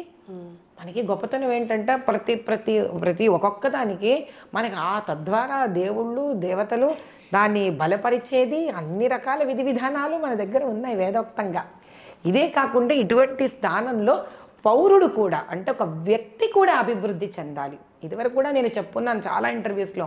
గురజాడప్పారావు గారు చెప్పింది, దేశం అంటే మట్టి కాదో, ఈ దేశం అంటే మనుషులో అని. కానీ దేశం అంటే మట్టి మనుషులు ఇద్దరూ నమ్మే వ్యక్తిని నేను. I go to the next level. అంటే మన శరీరానికి ఉన్న అవసరాలు వేరు, శరీరంలో సెల్లుకున్న అవసరాలు వేరు. Cell also has to be healthy, your body also has to be healthy. కాబట్టి దేశం ముందుకు వెళ్ళాలంటే దేశం కావాల్సిన కోరికలు మనం దాన్ని భగవంతుడి నుంచి కోరుకోవాలి. తద్వారా ఒక వ్యక్తి, అతని కుటుంబము, ఆవిడ కుటుంబం కూడా సుభిక్షంగా ఉండాలని కోరుకోవాలి. They're all both interrelated. ఆలోచించండి తల్లి, ఈరోజు మెడికల్ కాలేజెస్లో పెద్ద పెద్ద IIT డిగ్రీస్ ఇవన్నీ గవర్నమెంట్ ఇంత ఖర్చు పెడుతుంది. మీకు చదువుకున్నాక పిల్లలు ఎక్కడికి వెళ్ళిపోతున్నారు? బ్రెయిన్ డ్రైన్ అయిపోతుందా? వేరే ఎక్కడికో వెళ్ళిపోతున్నామా? అక్కడెక్కడో మీరు మీ తెలివితేటలు అక్కడ అందిస్తున్నామా? వాళ్ళు ఏమంటారు? ఇక్కడ R&D గొప్పగా లేదు అంటారు. ఇది గుడ్డు ముందా కోడి ముందా అంటే ఏం చెప్తాము? మనము గవర్నమెంట్కి సహకరించాలి, గవర్నమెంట్ మనకు సహకరించాలి. ఈరోజు నేను ఎందుకు ఈ యాగం చేయాలి అనుకుంటే ప్రతి పౌరుడు తనదైన స్థాయిలో ముందుకు ఒక అడుగు వేస్తే, అలా వేసిన శక్తికి దేశం ఒక శక్తి వేస్తే పురోగమనమే కదా తల్లి, ముందుకే వెళ్ళిపోతుంది ఆ దేశం. మీ ఇంట్లో వాళ్ళ సహకారం ఎలా ఉంటుందమ్మా మీరు చేపట్టబోతున్న ఈ యజ్ఞాలకి మీ హస్బెండ్ వైపు నుంచి? ఆయన సహకారమే లేకపోతే తల్లి ఈరోజు నేను నీ ముందు కూర్చొని ఉండేదాన్నే కాదు. It is very important for all of us to understand that there are 2 types of success in life.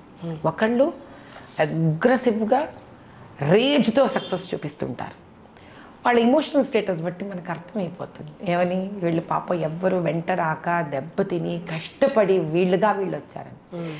నాలాగా అటు యజ్ఞాలు, యాగాలు, మెడికల్ క్యాంపులు, దాని తర్వాత స్పీచ్లు, దాని తర్వాత బ్లడ్ డొనేషన్లు, కానుపులు, వారి సహకారం లేకపోతే అవుతుందా తల్లి ఇంత పెద్దది?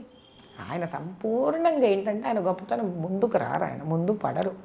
ఒకసారి వారి గురించి చెప్పండి. ఆయన పేరు విశ్వనాథ్ గారమ్మ. ఆయన ఐఐటి చెన్నైలో మెకానికల్ ఇంజనీర్ ఆయన. ఆ తర్వాత వారు ఐటీ కంపెనీ మా వివాహానికి ముందే మొదలుపెట్టారు. దాన్ని పబ్లిక్ లిస్ట్ చేశారు, విరించి సాఫ్ట్వేర్ అని. మా వివాహం అయిన తర్వాత అదృష్టంగా అక్కడి నుంచి అది ముందుకు వెళ్ళడము, దాని తర్వాత బయోటెక్నాలజీ లిస్టెడ్ కంపెనీ పెట్టడము, దాని తర్వాత 3 హాస్పిటల్స్ పెట్టడము, విరించి హాస్పిటల్స్, 3 పిల్లలు, 2 పిల్లలు ఐఐటి. దేవుడి దయ వల్ల ఇన్స్పైట్ ఆఫ్ అంటే every family has ups and downs. నేను ఒకసారి ఒకరికి చెప్పాను ఇంటర్వ్యూలో, అరే బాబు మనం గబుక్కని ఏ ఆరోగ్యం బాగాలేక ఈఆర్లో చేరితే వాడు ఫస్ట్ కార్డియాక్ మానిటర్ పెడతాడరా, అది పైకి కిందికి ఉట్టుకున్నప్పుడు ఎంత ఆనందంగా ఉంటామో, అరే గుండె పని చేస్తుందిరా దేవుడు అనుకుంటా. అది సన్న ఒక గీత చూపించడే చచ్చా భయపడిపోతాం మనం. ఒక గుండె పైకి కింద కొట్టుకుంటే తప్ప ఆరోగ్యంగా లేదు అనుకున్నప్పుడు జీవితం మాత్రం ఎందుకురా స్ట్రైట్ లైన్లో ఉండాలి, యువర్ అ డెడ్ పర్సన్ అంటానే. కాబట్టి ఒక కార్డియాక్ మానిటర్ కదా పైకి కిందకి చూపించడంలో ఒక గుండె ఆరోగ్యాన్ని తెలుపుతుందో, జీవితంలో కూడా ఒడిదుడుకులే ఆ జీవితం ఆరోగ్యవంతంగా ఉన్నట్టు తల్లి. We need to learn, we need to fall, we need to get up. Lopamudra ఫౌండేషన్తో మీరు ఆల్రెడీ చాలా సేవలు చేస్తున్నారు, చాలామందికి ఏవేవి అందాలో అవి మీ తరపు నుండి అందిస్తున్నారు. కానీ కొత్తగా లతామా ఫౌండేషన్, అది ఎందుకు స్థాపించాల్సి వచ్చిందండి? అంటే నేను ఒకసారి 10 మంది సన్నిహితుల మధ్యలో కూర్చున్నప్పుడు వాళ్ళ దగ్గర నుంచి ఒక చక్కటి సలహా వచ్చింది. ఏమిటమ్మా హాయిగా లోపముద్ర చారిటబుల్ ట్రస్ట్ పెట్టావు, పెద్దమ్మాయికి ఆస్తి ఇచ్చేసావు, చిన్నమ్మాయికి ఆస్తి ఇస్తావు అని. అరే కరెక్టే కదా, పెద్దమ్మాయికి ఒక ట్రస్ట్ ఇచ్చాం, మా చిన్నమ్మాయికి ఒక ట్రస్ట్ ఇవ్వాలి కదా అనిపించింది. ఆస్తిగా మీరు ఫౌండేషన్లు ఇస్తున్నారా? అదే కదమ్మా మనం చేయాల్సింది. కరెక్ట్. కాబట్టి ఇద్దరు కొట్టుకోకుండా చక్కగా నీ బాధ్యత, చిన్నమ్మాయికి లతామా ఫౌండేషన్ అని పెట్టేశాను. పెట్టేసి తద్వారా అక్కడి నుంచి ఓల్డ్ సిటీలో అక్కడి నుంచి అగ్రెసివ్గా ఒక 1008 కాన్పులే అవ్వనివ్వండి, గ్రీవియన్స్ సెంటర్స్ అవ్వనివ్వండి, రేషన్ పంపకం అవ్వనివ్వండి, కుక్డ్ ఫుడ్ భోజనాల పంపిణీ అవ్వనివ్వండి, ఏది చేస్తున్నా ఇప్పుడు లతామా ఫౌండేషన్లో అన్నీ హ్యూమన్ రిలేటెడ్ మానవ సేవ. లోపముద్ర చారిటబుల్ ట్రస్ట్లో ఇప్పటిదాకా మానవ సేవ చేశాను కాబట్టి దాన్ని మాధవ సేవ కింద అలా విభజన చేసేసాను. ఇప్పటిదాకా దాంట్లో మానవ సేవ చేశాను. అంటే వరదలు కాదు, డ్రౌట్స్ కాదు, అసలు విపరీతంగా చేస్తున్నాయి. ఈ 2000 బాత్రూముల కన్స్ట్రక్షన్ మా మామగారి ఆధ్వర్యంలో మేము హిందూపూర్ అంతా కన్స్ట్రక్ట్ చేసాం. పొడగట్లపల్లిలో ఒక గ్రామాన్ని మేము దాన్ని అడాప్ట్ చేసుకొని గర్భిణీ స్త్రీలకు కొన్ని నెలల పాటు వాళ్ళకి మేము అందజేసాం.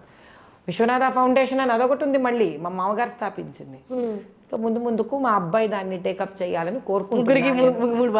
3 ఫౌండేషన్స్ అంతే మరి ఇవ్వాలి కదమ్మా. అలా ఇప్పుడు మాధవ సేవ అంతా లోపముద్ర నుంచి, మానవ సేవ లతామా ఫౌండేషన్ నుంచి. మావయ్య గారు పాపం వారు ఇంకా చాలా చేస్తూనే ఉన్నారు. వారు విశ్వనాథ, వాళ్ళ నాన్నగారి పేరు మా వారికి పెట్టుకున్నారు. వారి పేరు రామకృష్ణ పరహంస గారు, అది మా అబ్బాయికి పెట్టుకున్నాం. మా అబ్బాయి పేరు రామకృష్ణ పరహంస. సో అలా ఆ విధంగా తర్వాత వాడు టేకప్ చేస్తాడు అని ఒక అంటే ఆలోచన ఖచ్చితంగా నా మనసులో ఉంది. కానీ అది వాడు టేకప్ చేసేటువంటి సంస్కారం ఇచ్చే బాధ్యత నాకు ఉంది. ఆ విధంగా 3 పిల్లలకి 3 ట్రస్టులు. ఆడపిల్లలకి నేను చాలా పార్షియాలిటీ, వాళ్ళు అంటారమ్మో నీవంతా అన్న వైపు తమ్ముడు వైపు ఇద్దరు అన్నా కూడా నేను చాలా స్వార్థంగా ఇద్దరికి 2 ట్రస్టులు గిఫ్ట్. మీతో చాలా మాట్లాడాలనిపిస్తుంది, బట్ మన టైం కన్స్ట్రెంట్, మన వీడియో ఇంతే చేయగలం కాబట్టి ముందు కూడా పర్టికులర్ సమస్యలు తీసుకొని లేదా మీ వర్క్ దగ్గరుండి చూపించే అవకాశం iDreamకి కూడా కల్పిస్తారనుకుంటూ సెలవు తీసుకుంటున్నారు. మళ్ళీ కలుద్దాం. ఖచ్చితంగా చాలా మాట్లాడాలి మీతో నెక్స్ట్ వీడియోలో మేబీ. God's grace. ఇంత చక్కటి అవకాశం iDream వాళ్ళు నాకు ఇచ్చినందుకు చాలా చాలా సంతోషం. తర్వాత కూడా మనం ముందుకు వెళ్ళేటప్పుడు మీరు నా కార్యక్రమాలతో పాటు మనం ఏరియా స్పెసిఫిక్గా తీసుకోవడం జరిగితే ఏమవుతుందంటే అప్పుడు వాళ్ళకి ఒక క్లారిటీ వస్తుంది. లేదా మీరు ఆడియన్స్ నుంచి ఏదైనా క్వశ్చన్స్ని మీరు ఇన్వైట్ చేయండి. ఆ క్వశ్చన్స్ కూడా 15 క్వశ్చన్స్ మీకు అయినప్పుడు తద్వారా కూడా మనం వాటిని చేతనైనంతలో ఖచ్చితంగా అన్నిటికీ నా దగ్గర సమాధానం ఉండకపోవచ్చు, నేను కొన్ని నేర్చుకుంటాను, నా దగ్గర నుంచి తెలుసుకున్నప్పుడు వాళ్ళు కొన్ని తెలుసుకుంటారు. ఖచ్చితంగా. Thank you so much. సంతోషం.